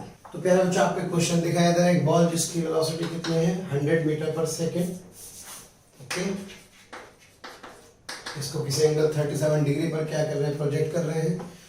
कह रहा है कि यार ये यहाँ पे टकराती है जो कितना मीटर है 480 मीटर, तो टक्कर लगने के बाद यहाँ पे गिरेगी। ये आपको क्या करना है प्यारे बच्चों, कैलकुलेट करना है। बहुत सवाल कर सकते हैं लेकिन जरूरत नहीं है, सिंपल क्रैश कोर्स है, बस एक बार इसका फंडा समझो सॉल्व करने का प्यारे बच्चों। ई की वैल्यू कितनी गिवन है, हाफ, तो मैं जानता हूँ भी पता लगा है sir, 2v0 sin theta by g is equals to प्यारे बच्चों x1/v0 cos theta plus x2/ev0 cos theta. Clear है? Yes sir, that theta is equals to 37 degree. प्यारे बच्चों v0 इज इक्वल्स टू क्या 100 metre per second, x1 is equals to प्यारे बच्चों 480 metre. क्या निकालना है सर, x2 की वैल्यू कैलकुलेट करनी है। Yes sir, 2v0 100 sin 37 divided by 10 is equals to 480 by 100 cos 37 plus x2/हाफ इंटू 100 cos 37। क्लियर है प्यारे बच्चों? अब मैं जानता हूँ पाइथागोरस ट्रिपलेट क्या कहता है। पाइथागोरस ट्रिपलेट कहता है ये 37 है, ये 3 4, ये क्या होगा 5 हो जाएगा। तो यहाँ से cos 37 डिग्री 4/5, जबकि sin 37 कितना प्यारे बच्चों 3/5। ये हो गए छम्मा छम्मा 20 इंटू sin 37 बोले तो सर 3/5 इज इक्वल्स टू प्यारे बच्चों 480। ये हुआ 100 इंटू 4/5, ये होगा x2 और ये होगा प्यारे बच्चों 50 इंटू 4/5। क्या क्लियर है? Yes sir.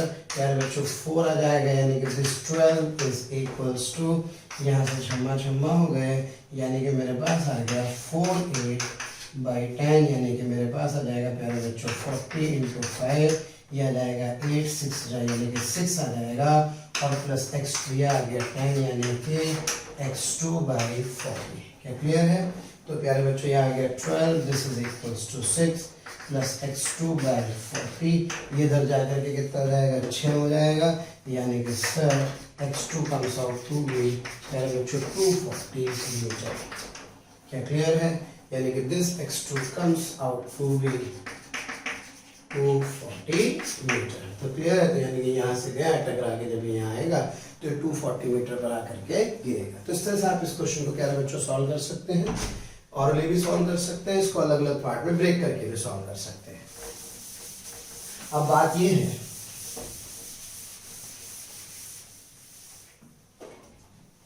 इसमें एक इंपॉर्टेंट थ्योरम है मेरे पास, प्यारे बच्चों ध्यान दें। इसमें एक थ्योरम है मेरे पास। अगर मैं आपसे कहूँ कि प्यारे बच्चों t बराबर कितना है 1, ये पार्टिकल गया और ये टकरा करके यहाँ आया, ये क्या है स्टूडेंट्स x1 और ये क्या है x2। तो बेटे ध्यान दें, अगर e बराबर कितना है 1, तो e बराबर 1 होने पर एक्चुअल में अगर ये दीवार ना होती तो क्या ये ऐसे गिरता, यानी कि टोटल रेंज कितनी होती, r होती। Okay, if there is no wall present, तो अगर e कितना है 1, तो प्यारे बच्चों जरा बताओ ये vx का क्या vx ही रहेगा। Yes sir. तो एक्चुअली इसकी एक क्या बनेगा it will form a mirror image.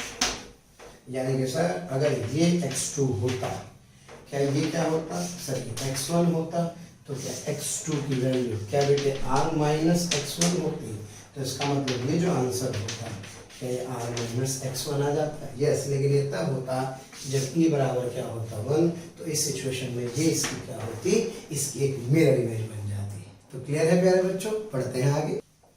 तो प्यारे बच्चों हम लोग बात करने वाले हैं कोलिजन की। इतने दिनों से इतनी देर से प्रैक्टिस कर रहे हैं, ई की तो प्रैक्टिस हो गई है, अब हम लोग बात कर रहे हैं किसकी, हेड ऑन कोलिजन की।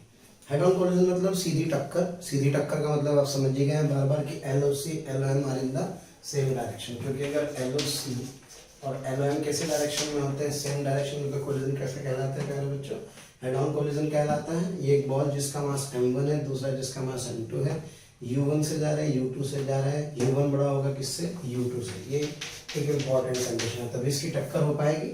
जब ये दोनों एक दूसरे के साथ जाते हैं तो जाकर के पीछे वाले को कंप्रेस करता है। एक लंबी गणित है, जरूरत नहीं समझने की, बस आप फील करें कि जब ये इसके करीब पहुंचता है तो ये क्या करता है, ये चूंकि पीछे वाले की स्पीड क्या है ज्यादा, तो आगे वाले को दबाने की कोशिश करता है। तो जैसे आगे वाले को दबाता है तो ये पीछे वाले पर ऐसे फोर्स लगाता है। लेकिन ये फोर्स चूंकि एक्शन रिएक्शन पेयर है ना, इक्वल इन मैग्नीट्यूड है, तो इसका मतलब इस सिचुएशन में नेट फोर्स हमेशा क्या रहता है, जीरो। यानी कि मैं कह सकता हूँ कि नेट एक्सटर्नल फोर्स कितना है, जीरो। जब नेट एक्सटर्नल फोर्स जीरो है तो क्या इसका मतलब momentum can be conserved, yes sir. यानी कि P initial is equal to P final अपन यहाँ अप्लाई कर सकते हैं। टक्कर लगने के बाद इस बॉल की स्पीड कितनी है, v1, और इस बॉल की स्पीड कितनी है, v2, और ये बॉल क्या हो जाती है, सेपरेट आउट हो जाती है। तो मुझे बेसिकली भविष्यवाणी क्या करनी है साइंटिस्ट होते हुए, मुझे बताना है टक्कर लगने के बाद v1 v2 बताओ। तो मैंने कहा भैया v1 v2 तो बताओ, लेकिन नेचर तो बताओ कि इन वाले मेटेरियल की नेचर क्या है, क्योंकि ये डिपेंड करेगा किसके ऊपर, कोफिशिएंट ऑफ रेस्टिट्यूशन के ऊपर। क्योंकि सर ने पहले आपको बताया था कि कोफिशिएंट ऑफ रेस्टिट्यूशन के आधार पर प्यारे बच्चों मैं E बराबर 0, E 0 और 1 के बीच में, और E बराबर 1, ये कहलाता है आपका परफेक्टली इलास्टिक, ये कहलाता है परफेक्टली इनइलास्टिक, और ये कहलाता है इनइलास्टिक कोलिजन, है ना प्यारे बच्चों। शायद अपने इस पर चर्चा कर चुके हैं, यस सर, क्लियर है। तो इस आधार पर ये जो E के बारे में मुझे पता लग रहा है, तो E का नेचर बताओ, v1 v2 कैलकुलेट कर लो। फिलहाल अननोन कितने हैं, दो, एक v1 और एक v2, तो इक्वेशन कितनी चाहिए, दो। अब पहली इक्वेशन तो मोमेंटम कंजर्वेशन की, हमेशा कंजर्व रहेगा m1 u1 plus m2 u2 बराबर m1 v1 plus m2 v2, क्योंकि कोई एक्सटर्नल फोर्स एक्ट नहीं कर रहा है प्यारे बच्चों। और दूसरा कोफिशिएंट ऑफ रेस्टिट्यूशन E बराबर v2 minus u1 upon u1 minus u2 sign के साथ। ओके, तो E मेरे पास है, मेरे पास u1 u2 मेरे पास है। जब मैं इन दोनों इक्वेशन को प्यारे बच्चों सॉल्व करता हूँ, तो सॉल्व करके रिजल्ट आता है v1 is equals to m1 u1 plus m2 u2 plus m2e u2 minus u1। याद रखें यहाँ 1 है तो यहाँ क्या आ जाता है 2, और v2 is equal to m1 u1 plus m2 u2 plus m1e u1 minus u2 upon m1 plus m2। प्यारे बच्चों मेरा एक्सपीरियंस ये कहता है, वैसे तो आप मोमेंटम और E को अलग अलग सॉल्व करके भी आंसर निकाल सकते हैं, लेकिन अगर आपको रिजल्ट याद है ना, तो विश्वास कीजिए आपका बहुत टाइम बचने वाला है। इसलिए प्लीज आप इस रिजल्ट को याद रखें। सिंपल हेड ऑन कोलिजन में, वन डायमेंशनल कोलिजन में, अगर आपको बॉडीज की वेलोसिटी पता हो, आपको कोफिशिएंट ऑफ रेस्टिट्यूशन के बारे में पता हो, आपको बॉडी के मासेस पता हो, तो टक्कर के बाद बॉडी की वेलोसिटी क्या होगी, अपने आप प्यारे बच्चों साइन के साथ आंसर आ जाएगा। क्लियर है। फिर एक बात रिपीट करो, देखो कितना आसान है। m1 m2 झुका तो रहेगा, m1 u1 m2 u2 ये भी झुका तो रहेगा, बस फर्क कितना, यहाँ 1 है तो यहाँ क्या है 2, तो v1 है तो यहाँ 2 है, यहाँ 2 है तो यहाँ क्या है 1, E झुका तो यहाँ 2 है तो u2 माइनस u1, यहाँ 1 है तो u1 माइनस u2। ओके, अब प्यारे बच्चों इसमें इंपॉर्टेंट बात है, momentum can be considered all type of collision, yes. अब बात करते हैं प्यारे बच्चों काइनेटिक एनर्जी के बारे में। Kinetic energy can be conserved only in perfectly elastic collision. Clear है। अगर कोलिजन यानी कि कोई भी कोलिजन इनइलास्टिक कोलिजन है तो काइनेटिक एनर्जी का हमेशा लॉस होगा, और अगर परफेक्टली इनइलास्टिक कोलिजन है तो उस समय maximum loss in kinetic energy प्यारे बच्चों होता है। और जब परफेक्टली इनइलास्टिक कोलिजन कहा जाता है तो मैं आपको बता दूं उस सिचुएशन में ये बॉडीज क्या कर जाती है, स्टिक कर जाती है। ओके, तो परफेक्टली इलास्टिक कोलिजन की दो बातें हैं, एक तो E की वैल्यू कितनी होगी 0, दूसरी प्यारे बच्चों फाइनल वेलोसिटीज भी क्या होंगी, सेम होंगी। क्योंकि अगर क्वेश्चन में कहा स्टिक कर गए तो समझ लीजिए परफेक्टली इनइलास्टिक कोलिजन के बारे में ही बात कर रहा है। अब एक छोटा सा सवाल जिसके बारे में चर्चा करूंगा, वैसे तो क्वेश्चन सब हम इसके ऊपर करेंगे बहुत सारे, लेकिन मैं आपको एक छोटे से कंसेप्ट पे चर्चा करना चाहता हूं प्यारे बच्चों। ये एक स्प्रिंग ब्लॉक सिस्टम है। स्प्रिंग इसलिए लिया है क्योंकि स्प्रिंग इलास्टिक होता है। इलास्टिक होता है तो कोई डिफॉर्मेशन परमानेंटली नहीं रहती। जब ये आकर के इसको कंप्रेस करेगा तो कंप्रेस करने के बाद आप याद कीजिए आर्टिकल पढ़ा था कि कॉमन वेलोसिटी हो जाएगी दोनों की मैक्सिमम कंप्रेशन पर। क्लियर है? इस समय सारी काइनेटिक एनर्जी आप देख रहे हैं, सारी एनर्जी काइनेटिक एनर्जी में, क्योंकि स्प्रिंग के समय कोई एनर्जी नहीं। जब ये मैक्सिमम कंप्रेशन का स्टेट है, इसका मतलब मैं बात कर रहा हूं during the collision. What is this? So this is during collision. So this during collision there is a compression in the string, यानी कि हाफ की x max हो जाएगा, यानी कि some part of this energy goes to this potential energy। क्या मेरी बात क्लियर है? और फिर ये नेचुरल लेंथ पर आ गया अगेन, और स्प्रिंग की एनर्जी फिर कितनी हो गई? 0। तो इसका मतलब ये फाइनल काइनेटिक एनर्जी फिर आ गई। तो भाई इनिशियल इज इक्वल्स टू क्या है? फाइनल तो है, लेकिन प्यारे बच्चों यहाँ वर्ड है just before and just after, not during collision. Are you getting my point? इसलिए भावुक नहीं होना है। कहीं लिखा है elastic collision, kinetic energy remains conserved all the time, गलत। Are you getting my point? Elastic collision, kinetic energy is conserved only just before and just after collision. Yes, that is the correct statement. क्योंकि अगर उसने कहा all the time kinetic energy remains conserved, no, because during the collision some part of the kinetic energy goes to convert into its potential energy। इसलिए kinetic energy केवल कब conserved है? just before और just after collision तो conserved है। during the collision kinetic energy का कुछ part potential energy में चला जाता है। क्या मेरी बात क्लियर है? और जिस समय स्पीड क्या होगी प्यारे बच्चों? बराबर, उस समय जो मैक्सिमम कन्वर्जन होगा किसका? इस काइनेटिक एनर्जी का पोटेंशियल एनर्जी में, वो आप क्या करेंगे? इसमें से इसको माइनस करके निकाल लेंगे। यानी कि अगर आपसे पूछे कि maximum potential energy during collision, तो क्या करना है सर? इनिशियल काइनेटिक एनर्जी यानी कि half m1u1 square plus half m2u2 square में से प्यारे बच्चों ये कॉमन v हो गई, यानी कि minus half m1v square plus half m2v square से मैं इसकी वैल्यू कैलकुलेट कर लूंगा। क्या मेरी बात क्लियर है? एक छोटी सी बात मैं आपसे और शेयर करना चाहता हूं प्यारे बच्चों, जिस समय इनकी स्पीड क्या होती है? कॉमन होती है, यानी कि v कॉमन होगी, तो मुझे एक फॉर्मूला में और यूज करूंगा। कौन सा फॉर्मूला यूज करूंगा?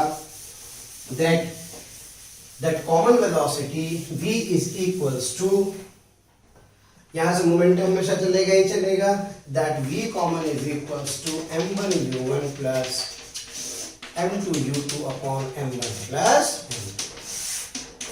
ओके। ये है वो कौन सी वेलोसिटी?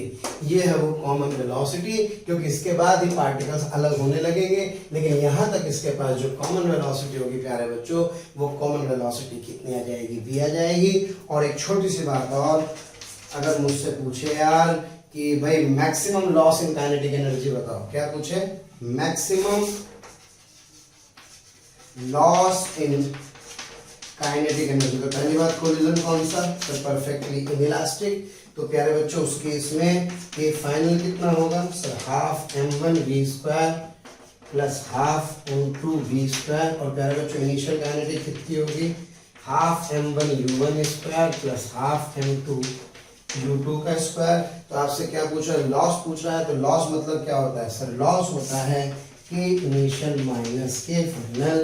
बिल्कुल भी मेहनत ना करें, इन दोनों को माइनस करेंगे, v की वैल्यू यहां से पुट करेंगे, इससे अच्छा है एक रिजल्ट याद रखें, half m1 m2 upon m1 plus m2 into v1 minus v2 का होल स्क्वायर। प्यारे बच्चों इस रिजल्ट को याद रखें। This is the basically difference of these two, जबकि v की वैल्यू यहां से पुट करेंगे, कोई जरूरत नहीं है, सीधे सीधे इस वाले फॉर्मूले को आप याद रखें। ये क्या है? This is the maximum loss in kinetic energy, यानी कि जब कोलिजन क्या है E बराबर 0, तो ये maximum loss of kinetic energy होगा।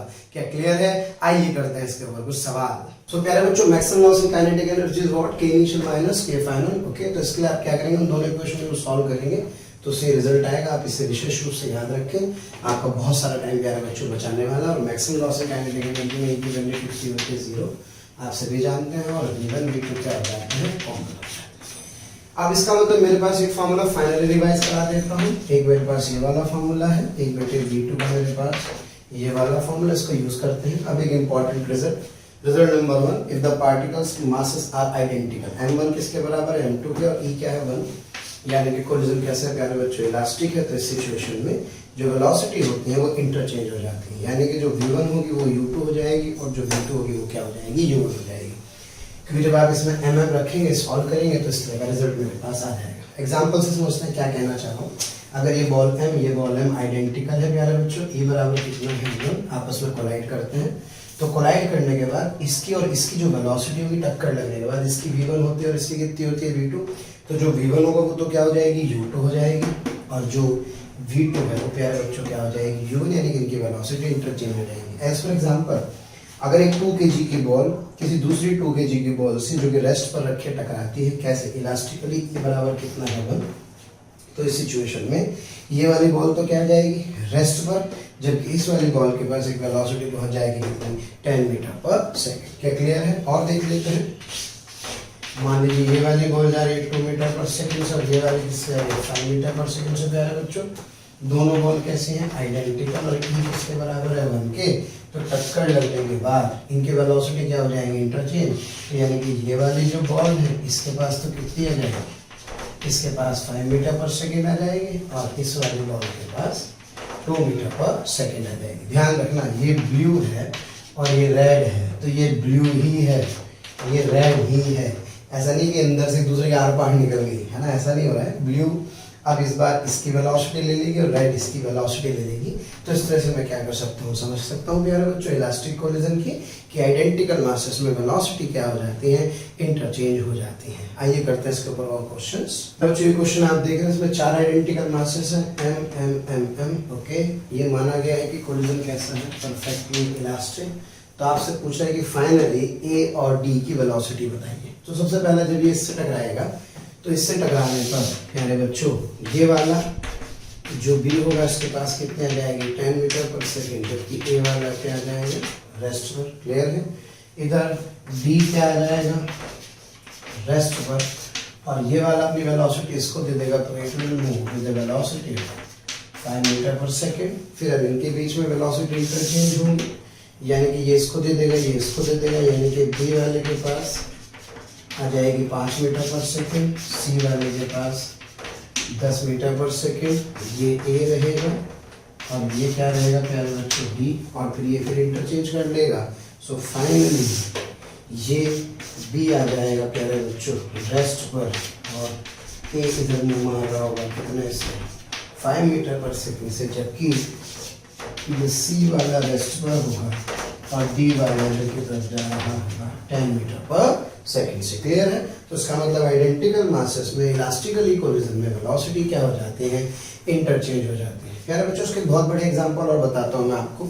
तो प्यारे बच्चों, उसकी एक प्यारी सी एप्लीकेशन है जिसको बोलते हैं न्यूटन्स क्रैडल। इसमें क्या होता है, कुछ बॉल्स होते हैं जिनके आइडेंटिकल बॉल्स होते हैं, जिनके मासेस सेम होते हैं, और कोएफिशिएंट ऑफ रेस्टिट्यूशन कितना होता है 1। तो जैसे आप इस एक बॉल को यहाँ पे h हाइट से उठा के इसको छोड़ते हैं, तो ये आएगी स्पीड लेकर के, ये रुक जाएगी, फिर इसको वेलोसिटी ट्रांसफर कर देगी, तो cut cut cut cut cut velocity cut से ट्रांसफर होते इस वाली बॉल पे चले जाती है, और ये लगभग क्या जाती है, उसी हाइट पर जाती है। अब ये उसी हाइट पर तभी जा पाएगी जबकि ये टकरा करके अपनी वेलोसिटी इसको दे देगी, फिर ये रुक जाएगी, फिर इसको दे देगी, फिर इसको दे देगी, फिर इसको दे देगी, यानी कि टोटल एनर्जी क्या है, कंजर्व है प्यारे बच्चे। यहाँ पर क्या मेरी बात क्लियर है? अब एक क्वेश्चन देखते हैं छोटा सा, जरा थोड़ी सी प्रैक्टिस हो जाए फॉर्मूले की।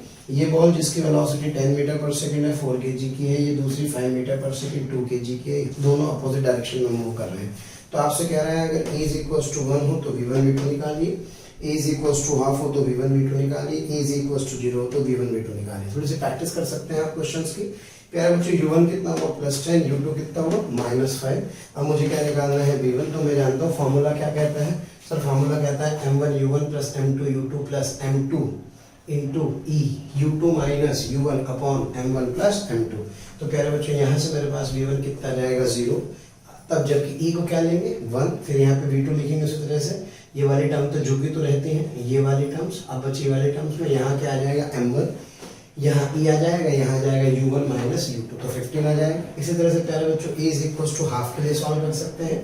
जब आप e की वैल्यू हाफ रख के सॉल्व करेंगे तो ये रिजल्ट आ जाएगा, और v2 मेरे पास कितना आ जाएगा 10 मीटर पर सेकंड। इसी तरह से जीरो के लिए भी सॉल्व कर सकते हैं। लेकिन मैं आपको बता दूं एक्चुअल में e बराबर जीरो का बहुत अच्छा तरीका ये होता है, जब e बराबर क्या होता है जीरो, तो एक तय कर लो कि v1 v2 बराबर ही आते हैं। क्यों?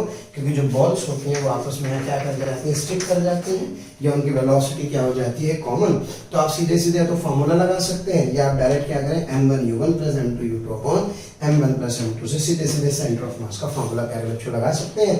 तो यहाँ से जो वेलोसिटी है इसकी वैल्यू कितनी आ जाएगी, 5 मीटर पर सेकंड आ जाएगी। क्लियर है? आइए करते हैं कुछ और सवाल। प्यारे बच्चों, दो आइडेंटिकल बॉल्स हैं, जिसका मास है इसका मास है यू सारी। ये बॉल क्या है, रेस्ट पर टक्कर लगने के बाद इनकी वेलोसिटी क्या होगी, v1 और v2। आपसे क्वेश्चन में पूछा है कि कोएफिशिएंट ऑफ रेस्टिट्यूशन कितना है e, तो आपसे पूछ रहा है find v1 and v2। Clear है?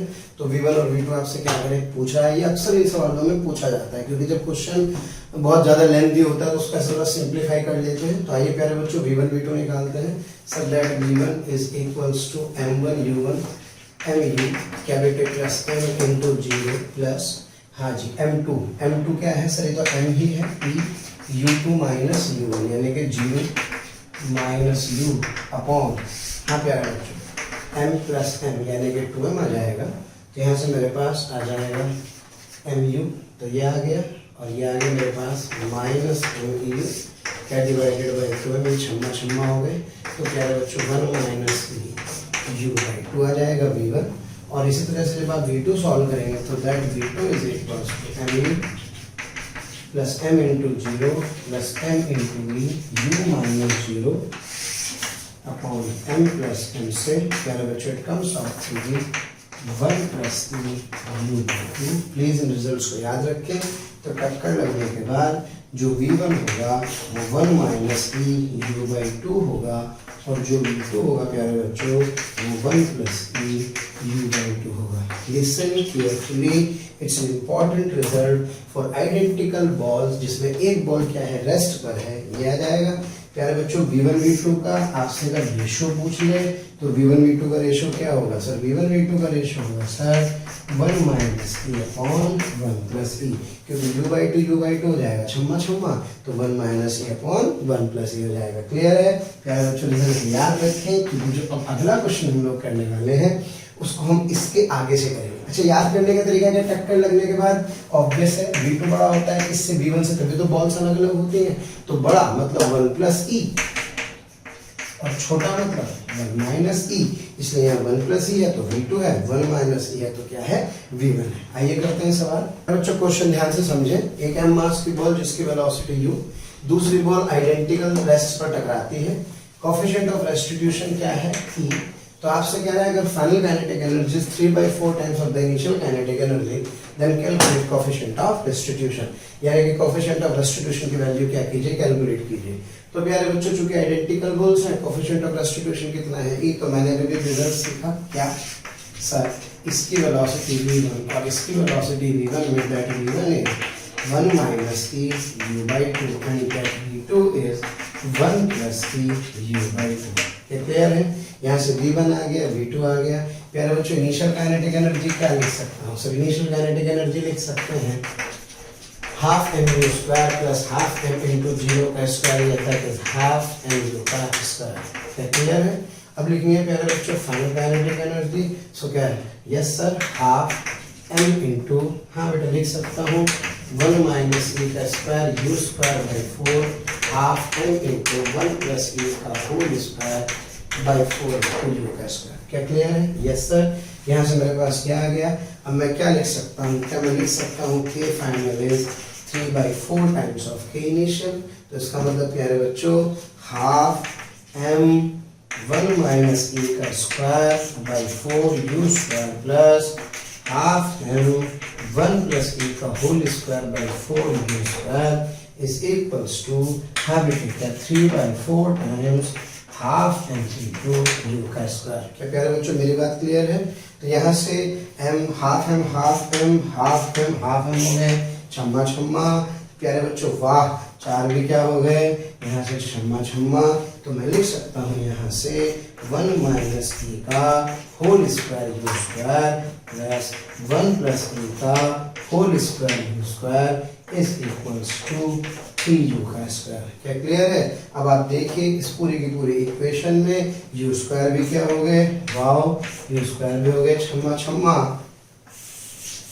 तो जब मैं इसको सॉल्व करूंगा तो sir 1 plus 1 minus 2e plus e square 1 plus 2e plus e square is equals to क्या है बच्चों 3, 2e से 2e हो गए, ये मेरे पास आ गया 2 plus 2e square is equals to 3, so 2e square is equals to 1, so e is equals to 1 by root 2, यानी कि कोफिशिएंट ऑफ रेस्टिट्यूशन की वैल्यू कितनी आ गई, 1 by root 2 आ गई। तो जरा सोचिए अगर ये सवाल कंपटीशन में पूछा गया और आपको रिजल्ट्स नहीं पता हैं तो प्यारे बच्चों बहुत हेक्टिक हो जाएगा and it will be too much time consuming. Clear है? आइए करते हैं अगला सवाल। तो प्यारे बच्चों क्वेश्चन आप फिर देख रहे हैं, आपसे कह रहा है 2 kg की आइडेंटिकल बॉल है, ये बॉल क्या है, रेस्टफुल है, 2 मीटर पर सेकंड से इधर मुंह मार रही है। तो सबसे पहले find maximum possible loss in kinetic energy. जब आपसे कह रहा है maximum possible loss in kinetic energy तो आप समझिए कि maximum possible loss in kinetic energy का बच्चों इनिशियल माइनस के फाइनल का कौन सी वैल्यू, मैक्सिमम अंडरस्टूड है। ई की वैल्यू कितनी होगी, 0।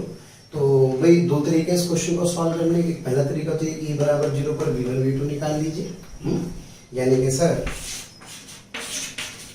ये v1 और v क्या करेगा बच्चों, v2। v1 मैं जानता हूँ सर 1 माइनस u बाई 2 होगा और ये क्या 1 प्लस u बाई 2 होगा। Yes sir.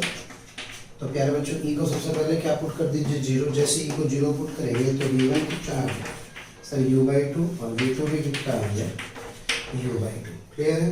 u क्या है, इनिशियल वेलोसिटी 2, यानी कि ये आ जाएगा 1 मीटर पर सेकंड और ये भी आ जाएगा 1 मीटर पर सेकंड, यानी कि दोनों बॉल टक्कर लगने के बाद ये बॉल भी 1 मीटर पर सेकंड से जा रही है और ये बॉल भी कितने से 1 मीटर पर सेकंड से जा रही होगी। तो प्यारे बच्चों फाइनल काइनेटिक एनर्जी कितनी होगी, हाफ इनटू क्या 2 into 1 स्क्वायर का डबल कर दूं, बिल्कुल। तो क्या it comes out to 2 joule. और इनिशियल काइनेटिक एनर्जी की बात करूं तो क्या सर यहाँ से आ जाएगी हाफ इंटू 2 into 2 का square, this comes out to क्या है बच्चों 4 जूल। तो इसका मतलब that K initial minus K final is what, this is 4 minus 2, it comes out 2 joule.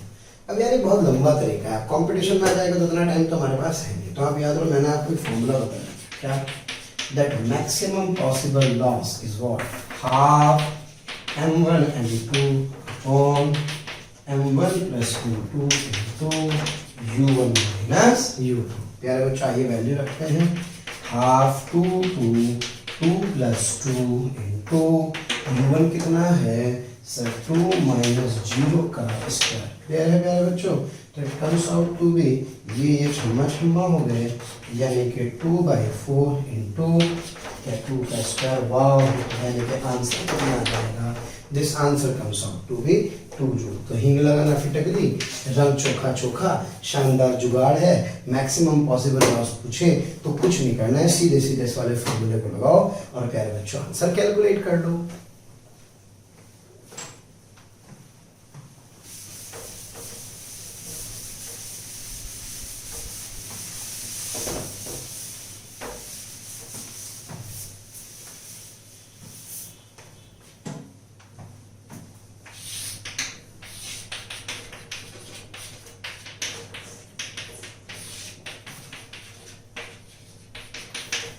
अब आपसे कह रहा है सेकंड पार्ट, इसका नया क्वेश्चन बना दिया। कह रहा है if the actual loss in kinetic energy is half of this maximum, यानी कि अब लॉस कितना है, लॉस एक्चुअल में कितना है, लॉस इसका भी आधा है। तो आपसे क्या पूछ रहा है, आपसे ई की वैल्यू पूछ रहा है। तो इसका मतलब maximum possible loss, the actual loss in kinetic energy is that K initial minus K final is equals to half of this maximum loss, यानी कि इट इज 1 जूल, क्योंकि ये 2 है प्यारे बच्चों। ओके, तो ये कह रहा है मात्र कितना हुआ है, 1 जूल हुआ है। तो आपसे कह रहा है कोफिशिएंट ऑफ रेस्टिट्यूशन की वैल्यू कैलकुलेट करो। तो भाई कोफिशिएंट ऑफ रेस्टिट्यूशन की वैल्यू कैलकुलेट करने के लिए प्यारे बच्चे एक काम करते हैं, k1 लिख लेते हैं सबसे पहले। Sir k1 is equals to half into 2 into 2 के स्क्वायर से कितना आ गया प्यारे बच्चों 4 जूल। सर के फाइनल लिखना चाहता हूँ। के फाइनल के लिए काम करते हैं प्यारे बच्चों, half into two into yes 1 minus e का whole square by 4 into u का स्क्वायर। भाई ये तो याद होना चाहिए ना आपको, गिवन की वैल्यू तो नहीं होगी, और प्लस क्या बेटे half into two into 1 plus ई का whole square by 4 into u का स्क्वायर। क्या क्लियर है? So this is K final. अब के फाइनल और के इनिशियल यानी कि K initial minus K final का डिफरेंस कितना गिवन है? 1 जूल। यानी कि sir the K initial minus K final is 1 joule according to the question. तो प्यारे बच्चों दिस इज 4 माइनस, और थोड़ा सा इसको सिंप्लीफाई कर सकते हैं। यस सर, 2 से 2 के वाले छम हो गए, यानी कि सर 4 1 माइनस ई का whole square by 4 u square. और u तो मुझे गिवन है, कितना है भाई? u है 2, यानी कि 2 का स्क्वायर आ जाएगा। ओके, तो एक काम करते हैं, यहीं पे इसको आसान कर लेते हैं। 2 का स्क्वायर से 4 आ गया, 2 के स्क्वायर से ये कैंसिल हो गया, तो फाइनली कितना हो गया? फाइनली हो गया 4 माइनस 1 माइनस e का होल स्क्वायर। ओके प्यारे बच्चों, और यहाँ पर फिर मैं लिख सकता हूँ प्लस 1 प्लस e का whole square, that is equals to 1। तो स्टूडेंट्स ये 4 हुआ माइनस, हाँ बेटे 1 plus E square minus 2e और 1 plus E square plus 2e is equals to 1। ये फिर उड़ गए यहाँ से। ओके, तो दिस इज 4 माइनस 1, यह जाएगा 2, और यह जाएगा कितना प्यारे बच्चों? Minus 2 square is equals to 1। तो प्यारे बच्चों यह आ गया 2 और यह आ गया 1 इज इक्वल्स टू 2e का स्क्वायर। क्लियर है? तो यहाँ से भी e की वैल्यू कितनी है? यहाँ से वैल्यू भी फिर 1/√2 आ जाएगी। क्या मेरी बात क्लियर है? तो आप देखिए जो रिजल्ट है कौन से वाला, ये कितने कमाल का रिजल्ट है कि टक्कर लगने के बाद अगर आइडेंटिकल मासेस हैं तो वेलोसिटी 1 माइनस ई का स्क्वायर बाई 2 इंटू यू होती है। यानी कि मैं फिर आपको बता दूँ जी, 1 माइनस ई प्यारे बच्चों u/2 और 1 प्लस यू बाई 2। क्या क्लियर है स्टूडेंट्स? तो ई की वैल्यू कितनी आ जाएगी? 1/√2 आ जाएगी। प्यारे बच्चों स्पेशल रिजल्ट 2 की बात करें, ये m1 है और ये मैं आपको बता दूं ये क्या है? m2। इस बार जो m1 है आपको वैसे देख के लग रहा होगा, ये बिल्कुल सांड है जो इससे आगे टकरा रहा है। प्यारे बच्चों इसकी स्पीड कितनी है? u1 और इसकी स्पीड कितनी है? u2। क्लियर है? And m1 is much much much greater than m2। तो इस सिचुएशन में जो टक्कर लगने के बाद अपन बात कर रहे हैं कैसे कोलिजन की? हम बात कर रहे हैं इलास्टिक कोलिजन के केस में। तो इलास्टिक कोलिजन के केस में mv जो v1 होता है, क्या वो m1 u1 plus m2 u2 plus m2 u2 minus u1 और m1 प्लस u2 होता है। तो प्यारे बच्चों अगर मैं पूरी इक्वेशन को m1 से डिवाइड कर दूं तो that v1 is u1 plus m2 by m1 u2 plus m2 by m1 p times u2 minus u1 upon 1 plus m2 by m1। मैंने क्या किया? पूरी इक्वेशन को किससे डिवाइड किया है? डिवाइड किया है किससे? m1 से। क्लियर है? अब चूंकि m1 किससे बड़ा है? m2 से। तो प्यारे बच्चों अगर m1 is much much much greater than m2 तो क्या m1 by m2 much much much much greater than 1? Okay, यानी कि m2 by m1 is much much much much less than 1। तो इसका मतलब सर ये वाले टर्म कोई सिग्निफिकेंस नहीं, ये वाले टर्म का भी कोई सिग्निफिकेंस नहीं, तो इसका मतलब इस वाले टर्म का भी कोई सिग्निफिकेंस नहीं। तो v1 इज इक्वल्स टू क्या आ जाएगा? u1 आ जाएगा। यानी कि वेलोसिटी रिमेन्स अनचेंज्ड। ओके, यानी कि इसकी वेलोसिटी में कोई चेंज नहीं आएगा। और प्यारे बच्चों जब v2 लिखेंगे तो क्या? m1 u1 plus m2 u2 plus m1 u1 minus u2 upon m1 plus m2 लिखने पर जो v2 होगा क्या? ये u1 plus yes m2 by m1 u2 plus u2 minus u1। ई को क्या कीजिए? 1, क्योंकि प्यारे बच्चों e1 इसलिए है क्योंकि मैं इलास्टिक कोलिजन की बात कर रहा हूँ। ओके, तो यहाँ से divided by 1 plus m2 by m1। ये भी नेग्लेक्ट हो गया। ओके, इसको नेग्लेक्ट कर सकता हूँ, ये वाले टर्म भी नेग्लेक्ट हो जाएंगे। तो v2 comes out to be 2u1 minus u2। तो बहुत इंपॉर्टेंट रिजल्ट है, ध्यान दीजिए। यानी कि जो छोटे वाली बॉल है इसकी वेलोसिटी हो जाएगी बड़े वाली की दुगनी में से -u2, जबकि जो ये वाली बॉल है v1 इसकी स्पीड पर कोई फर्क नहीं पड़ेगा। इसको समझने के लिए ऐसा सोच सकते हैं प्यारे बच्चों कि यदि कोई ट्रेन किससे आकर के टकरा जाए, मान लीजिए ट्रेन जो है एक बड़ी सी ट्रेन, और ये बड़ी सी ट्रेन किसको टक्कर मार दे, इस गरीब साइकिल वाले को टक्कर मार दे। ये साइकिल वाला कितने से जा रहा है बेचारा, u से, और मान लीजिए ट्रेन की स्पीड कितनी है प्यारे बच्चों, ट्रेन की स्पीड है, ऐसा और एग्जांपल लेते हैं, मानो ट्रेन की स्पीड कितनी है भाई 100 मीटर पर सेकंड, क्लियर, और साइकिल वाले की स्पीड कितनी है सर, मात्र 10 मीटर पर सेकंड। अब सोचो बेटे टक्कर के बाद क्या होगा सर, टक्कर के बाद ट्रेन की स्पीड तो उतनी ही रहेगी, यानी कि कितनी 100 मीटर पर सेकंड ही रहेगी। लेकिन प्यारे बच्चों जो साइकिल की स्पीड है ना, that speed of the cycle that v2 is what sir 2 times plus 100 sine के साथ यूज करेंगे, माइनस कितना प्यारे बच्चों 10, so it comes out to be 200 minus 10, that is 190 metre per second. Clear है, यानी कि टक्कर लगने के बाद साइकिल वाले को बचाना भाई कितने से जाएगा मेरे दोस्त, 190 मीटर पर सेकंड से चला जाएगा। क्या मेरी बात क्लियर है? तो इस तरह से आप ध्यान रख करके चलें, अगर कोई बहुत हैवियर ऑब्जेक्ट किसी लाइटर ऑब्जेक्ट से टकराता है तो लाइटर ऑब्जेक्ट को ये अपनी वेलोसिटी का दुगना दे देता है। कितना देता है?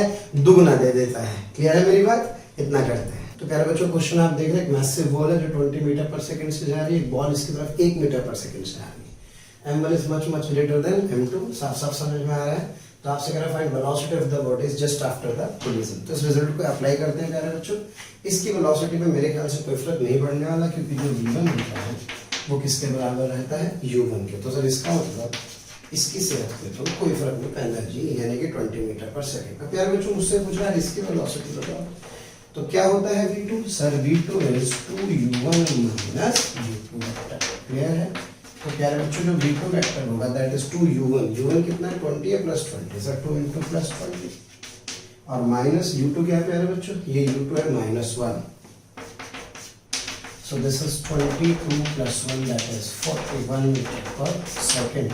यानी कि टक्कर लगने के बाद ये वाली बॉडी 41 मीटर पर सेकंड से मूव करेगी। क्या क्लियर है? तो ऐसे आप क्या कर सकते हैं, समझ सकते हैं। ऐसे क्वेश्चंस में ना मासेस दिए जाते हैं, बस आपसे कहता है कोलिजन इलास्टिक है तो इलास्टिक कोलिजन के बाद इनकी क्या बताइए वेलोसिटीज कैलकुलेट कीजिए। आइए प्यारे बच्चों अब पढ़ते हैं एक स्पेशल केस जिसपे खूब सारे सवाल पूछे गए हैं, और फिर हम लोग चलेंगे ऑब्लिक कोलिजन की ओर। क्लियर है? ओके। अब प्यारे बच्चों जो अक्सर क्वेश्चंस जो पेपर में पूछे जाते हैं वो कुछ इस तरह के होते हैं जिनमें कोई बेसिक फॉर्मेट नहीं होता, कोई फॉर्मूला नहीं होता। ओके, तो उनके लिए अपने को कुछ नहीं करना होता, सिंपल मोमेंटम कंजर्वेशन लगाना होता है, क्योंकि मोमेंटम कंजर्वेशन का प्रिंसिपल हमेशा होल्ड करता है। क्लियर है? अब क्वेश्चन समझिए, एक बॉल जिसका मास है u स्पीड से आ रही, दूसरी बॉल m जो कि रेस्ट पर किससे टकराएगी। टक्कर लगने के बाद एक वेलोसिटी बॉल की परपेंडिकुलर चलेगी। ये मतलब स्टैंडर्ड फॉर्मेट है, जब भी टकराने के बाद एक बॉल कहाँ चली जाती है प्यारे बच्चों, परपेंडिकुलर चली जाती है। क्लियर है? तो जब एक बॉल परपेंडिकुलर चलेगी तो दूसरी बॉल कहाँ जाएगी, अपने आप में एक सवाल है, v2 की वैल्यू निकालनी होती है। तो v2 और थीटा पूछता है कि भाई इस बॉल की स्पीड बताओ टक्कर लगने के बाद, और ये इस डायरेक्शन से किस एंगल थीटा पर जाएगी ये आपको बताना है, ये गिवन होता है। तो प्यारे बच्चों कहीं भी आर्बिट्ररी डायरेक्शन आप मान सकते हैं, इधर भी मान सकते हैं, इधर भी मान सकते हैं। मैंने इधर की तरफ इसलिए मानी क्योंकि मुझे गट फीलिंग कहती है कि यार इधर की तरफ जाएगा ही, लेकिन अगर मान लो आप उल्टा मान लेंगे तो माइनस आ जाएगा ऑटोमेटिकली। क्लियर है ना? तो हमने इस डायरेक्शन में इसको मान दिया। अब सपोज प्यारे बच्चों शुरू करते हैं, तो आपको क्या क्या निकालना है, आपको निकालना है तो सिर्फ v2 निकालना है, थीटा निकालना है। यानी कि टक्कर लगने के बाद ये वाली बॉल किधर जाएगी और इसकी स्पीड कितनी होगी, ये आपको क्वेश्चन में बताना होगा। विश्वास कीजिए 3 से 4 सवाल इसी टॉपिक के ऊपर पूछे गए हैं, यकीन ना हो तो आप प्रीवियस पेपर्स उठा करके देखें। तो प्यारे बच्चों कंफ्यूजन की कोई जरूरत ही नहीं है। मोमेंटम क्या रहेगा पूरे से, ये टॉप व्यू है, मैं आपको बता दूं। टॉप व्यू मतलब अपन बात करें तो हॉरिजॉन्टल लेवल पे है, तो हॉरिजॉन्टल लेवल पे टोटल मोमेंटम क्या रहेगा कंजर्व। तो एक काम करते हैं, मोमेंटम को x में कंजर्व कर लेते हैं पहले, क्योंकि नेट मोमेंटम x और y दोनों में कंजर्व रहेगा। तो एक बार x में कंजर्व करेंगे, एक बार किस में करेंगे, y में। तो सबसे पहले इनिशियली x में मोमेंटम लिखता हूँ। इस बॉल के पास मोमेंटम कितना था सर, mu। इसका कितना था 0। प्यारे बच्चों इसके पास मोमेंटम y में है तो कोई काम का नहीं है। और ये जो वेलोसिटी मुझे दिखाई दे रही है, इसको इधर की तरफ लिख लेता हूँ v2 cos थीटा, इधर की तरफ क्या लिख लेता हूँ v2 sin थीटा। तो x में टोटल मोमेंटम आप देख रहे हैं तो इसके पास था और फिर इसके पास है। और तो किसी के पास नहीं है, तो ठीक है। तो इसका मतलब ये mu is equals to mv2 cos theta. Clear? चलो सर, ये मेरे पास आगे प्यारे बच्चों पहली इक्वेशन। अब मैं y में मोमेंटम कंजर्व करूंगा, क्योंकि शुरू में सिस्टम पे देखो y में कोई मोमेंटम नहीं है, तो y में पहले भी नहीं था, तो अब भी जीरो होना चाहिए। इसलिए मैंने इसकी डायरेक्शन इधर मानी, क्योंकि इसका एक कंपोनेंट इसके मोमेंटम को खत्म कर देगा। फिर भी लिखते हैं फाइनल मोमेंटम कितना हुआ, m इंटू v1 इधर हुआ प्यारे बच्चों, v2 का ये कंपोनेंट हुआ v2 sin थीटा। क्लियर है? तो जो फाइनल मोमेंटम लिखूंगा वो क्या लिखूंगा सर, ये प्लस होगा तो ये क्या होगा माइनस, तो मैं इसको लिख सकता हूँ यस जीरो, इसका शुरू में था ही नहीं।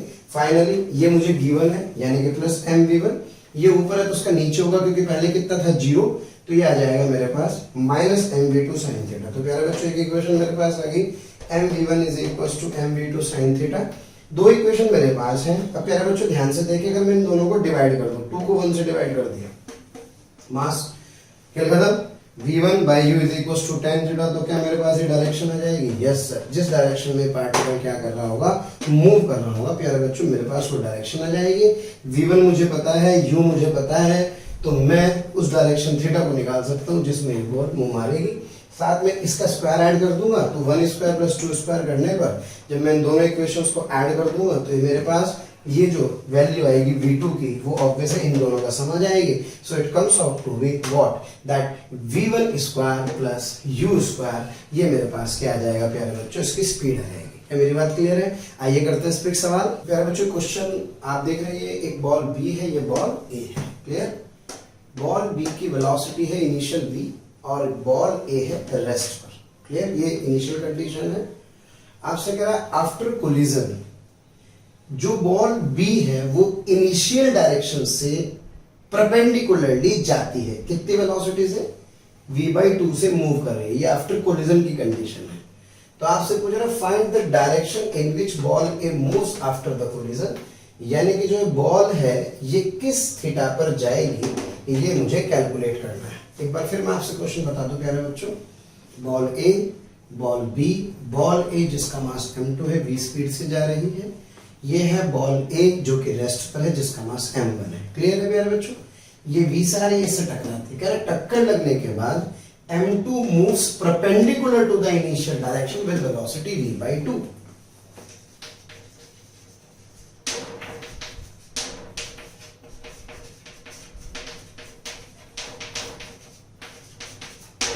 With v/2। क्लियर? तो आपसे पूछा after collision find the direction in which ball A moves.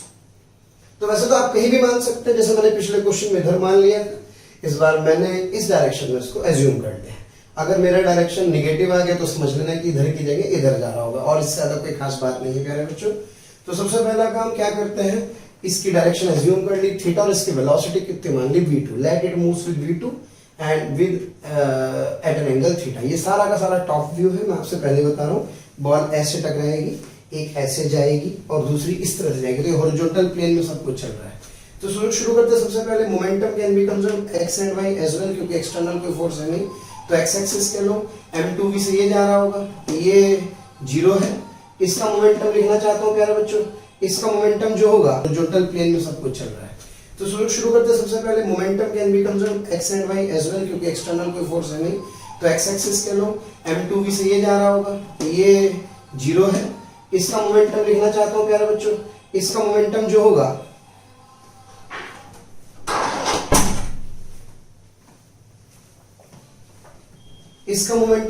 प्यारे बच्चों वो क्या होगा, वाई डायरेक्शन में, एक्स से कोई मतलब नहीं। v2 के दो कंपोनेंट होगा, इधर की तरफ जो कंपोनेंट होगा वो होगा v2 cos थीटा और इधर की तरफ क्या होगा sir v2 sin theta. Clear है प्यारे बच्चों? ओके, ये m1 है।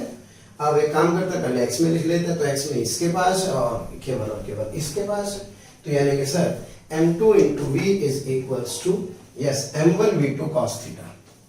x क्या लो, मोमेंटम y में लिखते हैं प्यारे बच्चों, मोमेंटम इसके पास भी नहीं है y में, इसके पास भी तो वैसे ही रेस्ट पर है, तो क्या केवल इसके पास मोमेंटम है, यस कितना m2 v/2, और इसके पास है इधर, तो मैं मान लेता हूं अपने आप नेगेटिव साइन आ जाएगा क्योंकि मैंने आर्बिट्रेरी डायरेक्शन चूज की है। तो इसका हुआ m2 v/2, zero, initial was zero, x axis कर लो, finally m v by two ये गिवन है प्यारे बच्चों, ये मुझे नहीं पता, अपने आप साइन के साथ आ जाएगा, प्लस m1v2 साइन थीटा। तो देखो अपने आप माइनस साइन आ रहा है, ये नेगेटिव साइन क्या इंडिकेट कर रहा है, ये इंडिकेट कर रहा है कि सर जो इसकी डायरेक्शन है ना, किसकी डायरेक्शन, ये v/2 है, यानी कि v2 की डायरेक्शन v के अपोजिट है। आ गया अपने आप। चलो प्यारे बच्चों, दो इक्वेशन मेरे पास आ गई, दोनों को डिवाइड कर देंगे, तो यहाँ से मेरे पास ये v/2 है बेटे, कितना है v2 नहीं v/2, तो ये मेरे पास हाफ tan थीटा आ जाएगा, तो theta is equals to tan inverse -1/2। तो नेगेटिव साइन ये बता रहा है कि एक्चुअल में उधर नहीं जाएगा, दूध का दूध पानी का पानी, वेक्टर ने कर बना दी अपनी कहानी, ये एक्चुअल में इधर की तरफ ही जाएगा। क्या क्लियर है? और प्यारे बच्चों अगर मुझसे क्या पूछ ले, v2 पूछ ले, तो कुछ नहीं करना, स्क्वायर ऐड कर दूंगा तो मेरे पास क्या आ जाएगा, v2 भी निकल जाएगा। आइए आगे बढ़ते हैं। तो प्यारे बच्चों चर्चा करते हैं किसके ऊपर, ऑब्लिक कोलिजन के ऊपर, ओके, जिसमें एलओसी एलएम अलग अलग डायरेक्शन में, वो कोलिजन क्या कहलाता है प्यारे बच्चों, ऑब्लिक कोलिजन कहलाता है। आइए समझते हैं। ये मेरे पास है दो आइडेंटिकल बॉल्स जिनके मासेस क्या है सेम, और जिनकी रेडियस क्या है बच्चों r, क्लियर है, और ये यहाँ से इधर की तरफ 10 मीटर पर सेकेंड से जा रही है, क्लियर, यानी कि इसकी रेडियस भी कितनी है r, इसकी रेडियस भी कितने है प्यारे बच्चों r, और ये इसका जो ये वाला पॉइंट है इसके जो सेंटर पर है, तो इसका मतलब ये r होगा, ये r होगा, ये r होगा, तो ये 2r होगा। तो आपसे कह रहे हैं कि यार फाइंड, इस बॉल को a कहूँ, इसको क्या कहूँ b, तो आपसे कह रहा है बच्चों find velocity of a and velocity of b just after. Clear है प्यारे बच्चों? तो सबसे पहले बात, ये वेलोसिटी की डायरेक्शन है, तो क्या ये क्या होगा सर, ये हुआ एलो है प्यारे बच्चों, फोर्स लगेगा इधर, तो ये हुआ एलओसी, क्लियर है। तो ये एलओसी है, ये एलो है, मैं अलग अलग डायरेक्शन में, तो समझ जाइए कैसा कोलिजन होगा, एक ऑब्लिक कोलिजन होगा। प्यारे बच्चों काम करते हैं, सारे ट्राइंगल को देखता हूँ, ये r है, ये 2r है, ये एंगल कितना हुआ थीटा, तो जो sin थीटा वो r/2r से 1/2, so theta is equals to कितने डिग्री आ गया प्यारे बच्चों, theta is equals to 30 degree आ गया। क्लियर हो गई बात यहाँ से? तो प्यारे बच्चों थीटा कितने डिग्री आ गया, 30 डिग्री आ गया यहाँ से, क्योंकि ये r है, ये 2r है। अब एक काम करते हैं, कोलिजन है इलास्टिक, ये बराबर 1, तो सबसे पहले इनको पॉइंट मास मान लेते हैं। देखो उसको करने का तेरा बड़ा अच्छा सा तरीका है, ये आपने ये क्या शो कर रहा है, ये है एलओसी, और ये वाली जो बॉल है इस एंगल को क्या कहूँ प्यारे बच्चों, थीटा कहूँ, ये हुआ tan, ये थीटा, तो ये हुआ tan sin थीटा, ओके, यानी कि हुआ tan थीटा के साथ tan sin थीटा, यानी कि प्यारे बच्चों tan/2 यानी कि स्क्वायर, और ये वाला है tan cos थीटा, क्योंकि सब बच्चे जानते हैं velocity must be written along the line of collision, clear. तो मैंने इधर उधर दो भागों में तोड़ा, तो यह जाएगा प्यारे बच्चों tan cos 30 यानी कि sin, ये वाली क्या है, ये वेस्ट पर है, बस हो गया काम प्यारे बच्चों। एलओसी के अलावा देखो, तो इसका मतलब सर ये हुआ कि ये 5√3 से आ रही है और ये वेस्ट पर है, तो अभी इसको मत देखो, तो जरा सोचो टक्कर के बाद क्या होगा।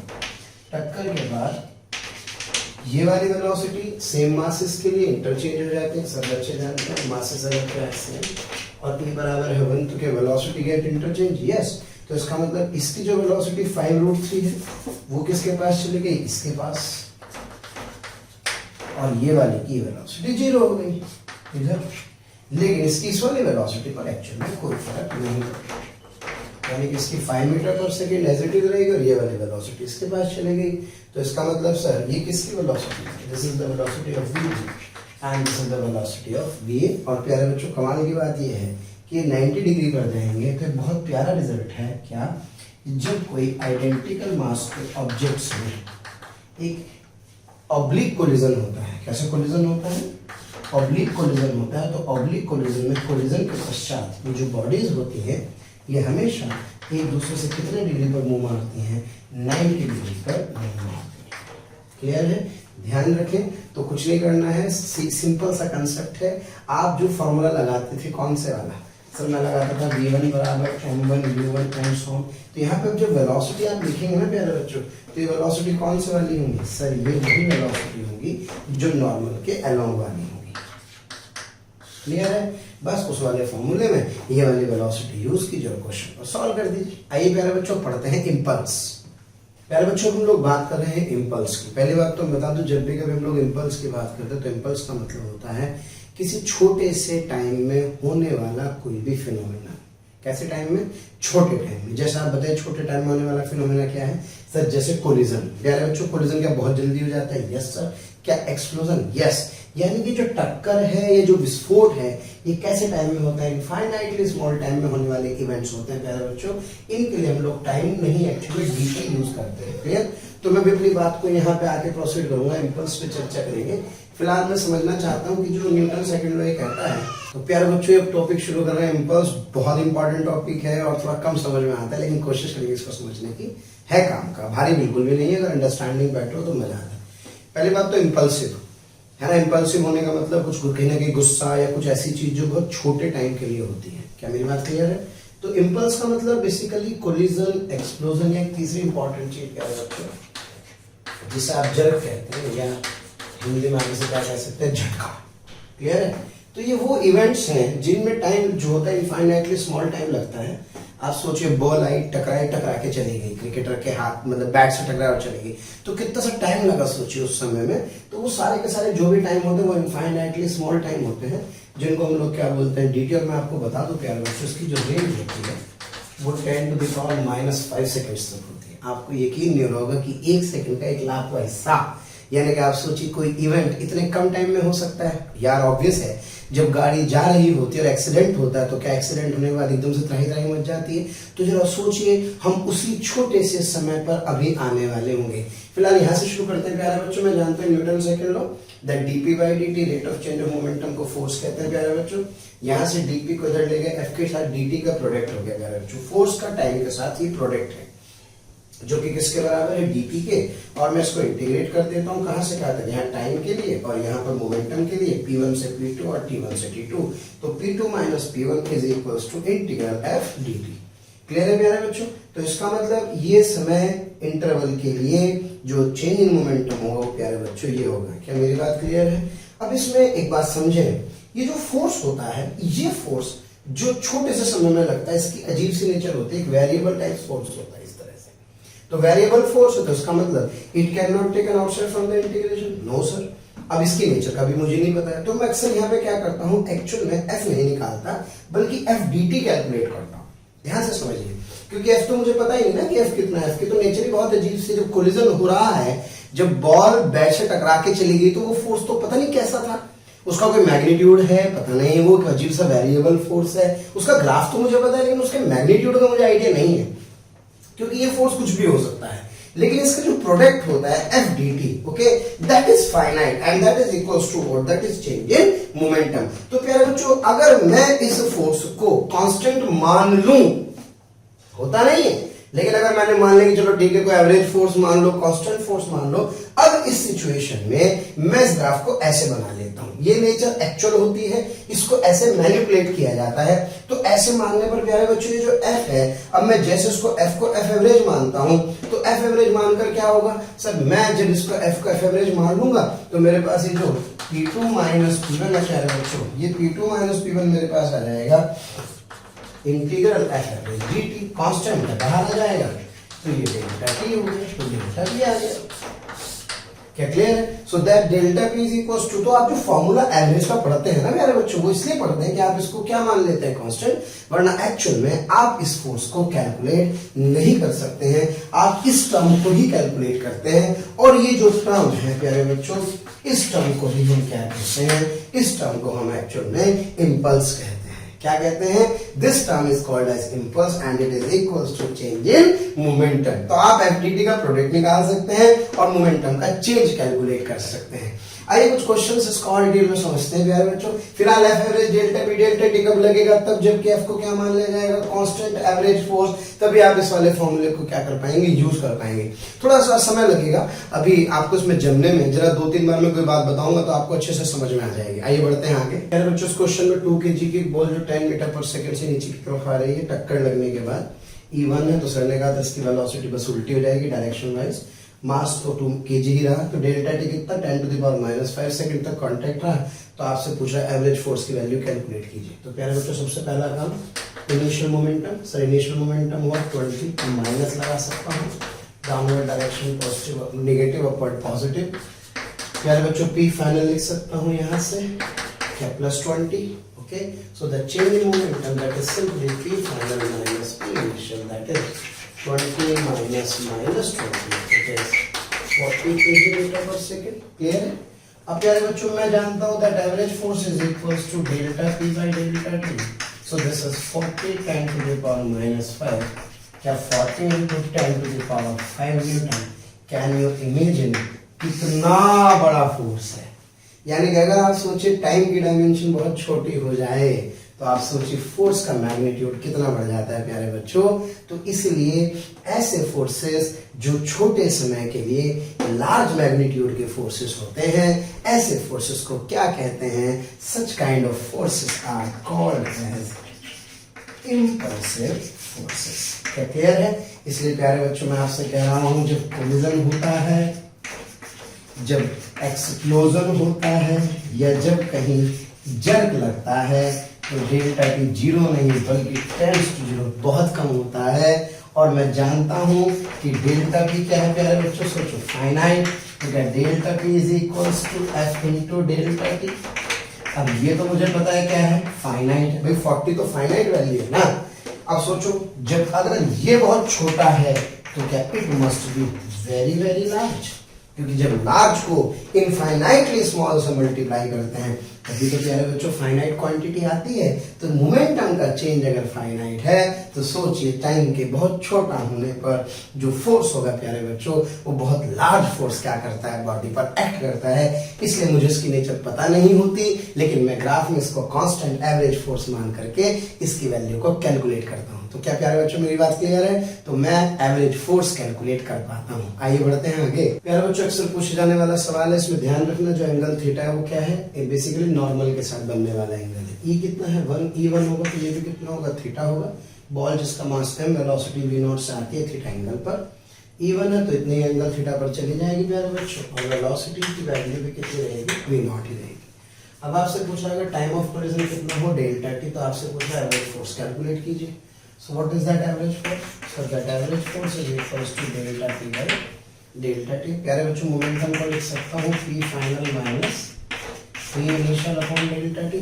ओके, अब एक काम करते हैं, ये वेक्टर फॉर्म में मुझे लिखना होगा IJK में। ये थीटा है तो ये थीटा होगा, तो क्या ये m v0 cos theta i cap होगा, क्या ये m v0 sin theta j cap होगा।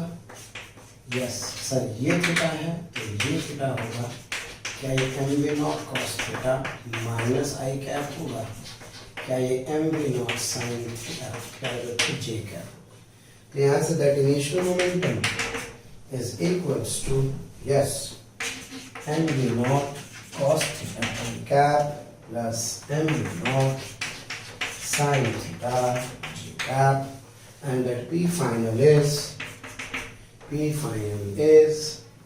m v0 cos theta minus i cap plus m v0 sin theta j cap। Clear है प्यारे बच्चों?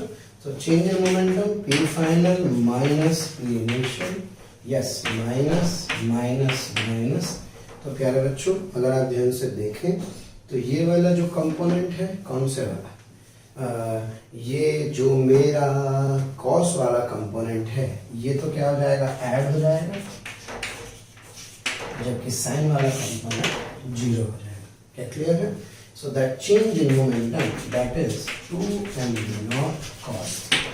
और अगर आप डायरेक्शन की बात करें तो डायरेक्शन में प्यारे बच्चों डायरेक्शन के हिसाब से ये जो डायरेक्शन होगी that direction is basically i cap minus के साथ, क्योंकि ये माइनस है तो ये भी क्या होगा माइनस ही हो जाएगा, यानी कि 2i कैप।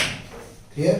यानी कि जो चेंज मोमेंटम की डायरेक्शन होगी वो क्या होगी, इस तरफ होगी, और ये इतनी हो जाएगी। तो यहाँ से प्यारे बच्चों जो फोर्स होगा that force is delta p by delta t magnitude से, so it is 2m v0 cos theta upon delta t. यहाँ से मेरे पास एवरेज फोर्स की वैल्यू आ जाएगी। तो इसलिए प्लीज प्यारे बच्चों इस बात का ध्यान रखें, जब भी एंगल थीटा दिया जाए तो थीटा हमेशा किसके साथ होगा, थीटा हमेशा नॉर्मल के साथ होगा। अब एक क्वेश्चन समझते हैं, याद रखना है अपने को। मान लीजिए थीटा कितने डिग्री है, सपोज 30 डिग्री, कितने डिग्री, 30 डिग्री, और पार्टिकल एम से है, और ई कितना है प्यारे बच्चों 1, तो कितने पर जाएगा 30, तो चेंज इन मोमेंटम कितना होगा सर 2mv0 cos 30 डिग्री। क्या क्लियर है? Yes sir. आगे बढ़ते हैं। आइए प्यारे बच्चों इस क्वेश्चन को ध्यान से देखें। बुलेट जिसका मास कितना है m, ये ब्लॉक ए कहूं, इस ब्लॉक को बी कहूं, दोनों किससे कनेक्टेड है, स्ट्रिंग से। ये आई और इसके साथ आकर के कह रहा है bullet is embedded in the block, ये इसके अंदर एम्बेडेड कर जाएगी। जैसे एम्बेड करेगी तो आप समझ रहे होंगे झटका लगेगा, और रस्सी क्या करेगी, रस्सी के अंदर एक टेंशन जनरेट करेगी। लेकिन ये टाइम कितना है सर, ये बहुत छोटा टाइम है, तो टेंशन क्या होगी, बहुत ज्यादा। तो हम यहाँ पे क्या डिफाइन करेंगे सर, टी डी टी को डिफाइन करेंगे, जो कि कैसे क्वांटिटी होगी, जो कि एक फाइनाइट क्वांटिटी होगी। तो प्यारे बच्चों टी के साथ डी टी लिख देता हूँ, यहाँ पे टी के साथ डी टी लिख देता हूँ। अब ये ब्लॉक भी वी से जाएगा कंस्ट्रेंट्स, और ये भी कितने से जाएगा, वी से जाएगा। और अगर मैं बात करूँ बुलेट की, तो ये जो बुलेट है ये भी किससे जाएगी, वी से, क्योंकि प्यारे बच्चों जब ये इसके अंदर एम्बेडेड हो जाएगी, तो इसके अंदर एम्बेडेड होने से, धंसने से ये भी तो वी से ही मूव करेगी ना, तो इसका मैं अलग से बना देता हूँ। इसके बाद प्यारे बच्चों एक फोर्स और अगर आप ध्यान से देखें, तो जो फोर्स नॉर्मल होगा, एक्चुअल में ये जो बुलेट है, जब ये बुलेट इस ब्लॉक पे टकराएगी, तो ये ब्लॉक इस बुलेट पर एक नॉर्मल लगाएगा, तो ये बुलेट भी इस ब्लॉक पर एक नॉर्मल लगाएगा। ये भी कैसा होगा सर, ये भी लार्ज मैग्नीट्यूड का होगा। क्लियर है? एक बार इक्वेशन लिखना सीखना है प्यारे बच्चों। सबसे पहले ये ब्लॉक ए, ये ब्लॉक बी, ये भी किससे, बी से। सबसे पहले लिखता हूँ 4 ब्लॉक ए ब्लॉक के लिए प्यारे बच्चों इनिशियल मोमेंटम कितना है 0, फाइनल मोमेंटम कितना है mv। एक डायरेक्शन ये वाली प्लस, ये वाली माइनस, तो इसका मतलब सर ये माइनस, ये प्लस, ये माइनस, ये प्लस, ये प्लस, ये प्लस। क्लियर? और ये भी प्लस। तो लिखते हैं सबसे पहले ए के लिए लिखता हूं p final mv minus P initial 0 is equals to t D t. T इधर है प्यारे बच्चों, यानी कि प्लस। क्लियर? अब बात करते हैं बी की। एक बार इक्वेशन लिखना सीख लेंगे, फिर कोई प्रॉब्लम नहीं है। बी ब्लॉक की बात करें सर, ये रहा बी ब्लॉक। बी ब्लॉक पर प्यारे बच्चों एक एन और एक टेंशन, यानी कि सर टेंशन इधर है तो नेगेटिव, एन उधर है तो positive, is equals to P final minus P initial से। पी फाइनल कितना है सर, पी फाइनल है mv, और पी इनिशियल कितना था सर, ये रेस्ट पर था, तो ये 0। क्लियर है?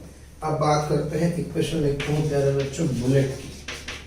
किसकी? बुलेट की। बुलेट कहाँ है सर, बुलेट ये रही, कितने से आई थी mv0 से, तो बुलेट पर केवल इधर की तरफ एक n लग रहा है, तो minus n dt is equals to, हाँ प्यारे बच्चों, that n dt is equals to, यहां से इसका जो इनिशियल मोमेंटम था वो mv0, और फाइनल कितना है इसका भी mv है, तो इसका मतलब mv माइनस mv0।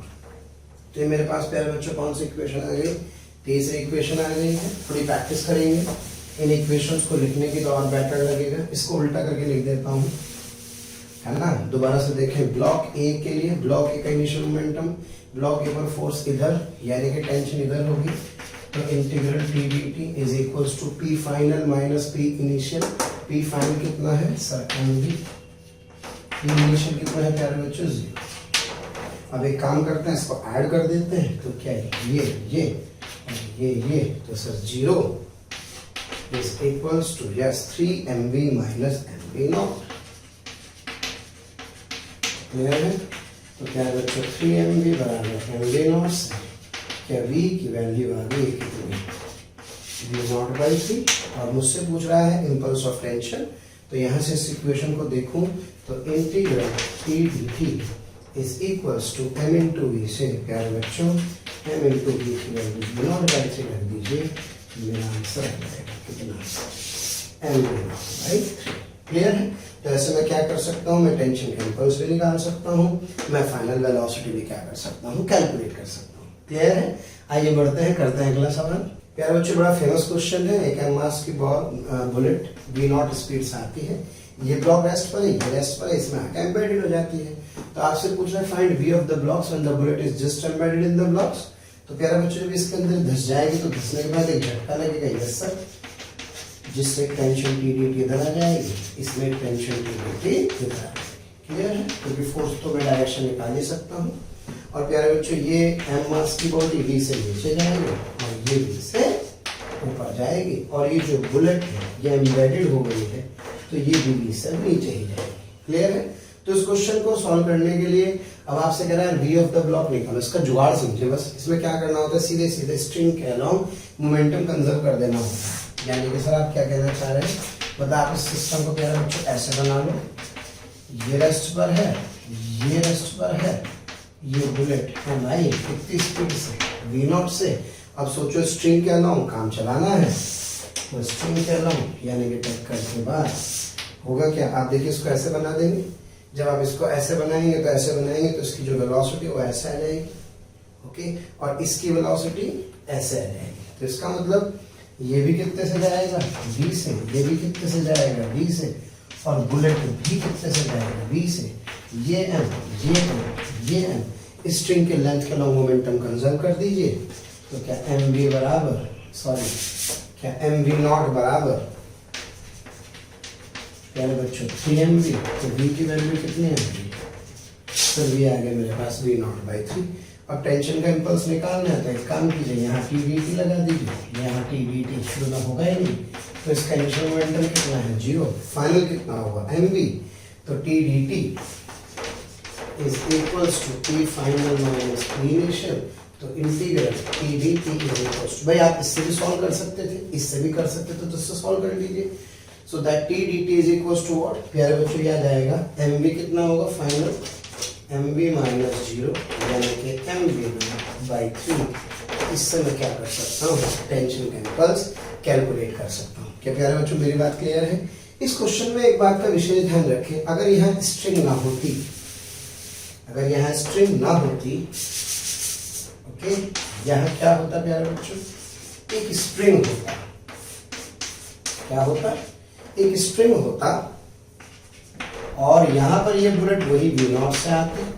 तो प्यारे बच्चों इस स्प्रिंग के होने के कारण मैं इसमें कोई जर्क ना मारता, यानी कि इसमें कोई झटका ही नहीं आएगा, तो सर फिर क्या होगा, तो कुछ भी नहीं होगा। ये हालांकि रेस्ट पर है, तो ये भी क्या है प्यारे बच्चों, रेस्ट पर है। तो जब इसके अंदर स्प्रिंग लगा होगा तो स्प्रिंग की स्थिति में हम लोग इसको काउंट नहीं करते हैं। क्लियर? क्योंकि जो इसकी फोर्स होती है, स्प्रिंग की फोर्स, ये बहुत ही फाइनाइट यानी कि स्मॉल मैग्नीट्यूड की होती है। तो जरा सोचो, स्मॉल मैग्नीट्यूड की फोर्स को इनफाइनाइट असेंबली स्मॉल टाइम से मल्टीप्लाई करेंगे तो ये टर्म कहाँ पहुंच जाएगी, 0 नहीं पहुंच जाएगी। भाई बात है 10 न्यूटन हो और ये 10 टू द पावर -5 टाइम हो, तो जरा बताओ, ये इसको खा के लगभग 0 के बराबर दे देगा। तो इसका मतलब इसका कोई रोल नहीं होगा। तो फिर क्या करना, बस इसको कंसिडर करना है, मजा आ गया। टक्कर लगने के बाद इसकी भी कितनी भी, इसकी भी कितनी भी, तो प्यारे बच्चों एम वी नॉट बराबर कितना 2mv, छम्मा छम्मा, तो आंसर कितना है, वी नॉट बाई 2। इसलिए ध्यान रहे, अगर स्ट्रिंग है तो आप डायरेक्टली यूज करें, लेकिन अगर स्ट्रिंग है तो फिर आपको स्ट्रिंग के लेंथ के अलोंग लीनियर मोमेंटम कंजर्व करना ही होगा। तो प्यारे बच्चों ये था सेंटर ऑफ मास आपके क्रैश कोर्स में। मैंने पूरी कोशिश की है कि मैं आपका हर टॉपिक कवर करूं, लेकिन माफी चाहूंगा समय कम है, लेकिन जितने मैंने कोशिश की है कराने की, मैंने पूरा प्रयास किया अपनी तरफ से। आशा करता हूं आप पूरे लेक्चर को ध्यान से देखेंगे और मेरी मेहनत को सफल बनाएंगे। प्यारे बच्चों थैंक यू वेरी मच, खूब मेहनत कीजिए, खूब आगे बढ़िए, क्योंकि मंजिलें मिल ही जाएंगी। चलिए तो सही, गुमराह तो वह है जो घर से निकले ही नहीं। और थोड़ा सा हंसते भी रहिए भाई, कि इतना ना खुद को बचाया करो, कभी बारिश हो तो भीग जाया करो। इतना ना खुद को बचाया करो, कभी बारिश हो तो भीग जाया करो। और चांद लाकर नहीं देगा कोई, अपने चेहरे से ही जगमगाया करो, अपने चेहरे से ही जगमगाया करो। Thank you very much. जय हिंद, जय भारत, वंदे मातरम, राष्ट्र प्रथम। Thank you very much.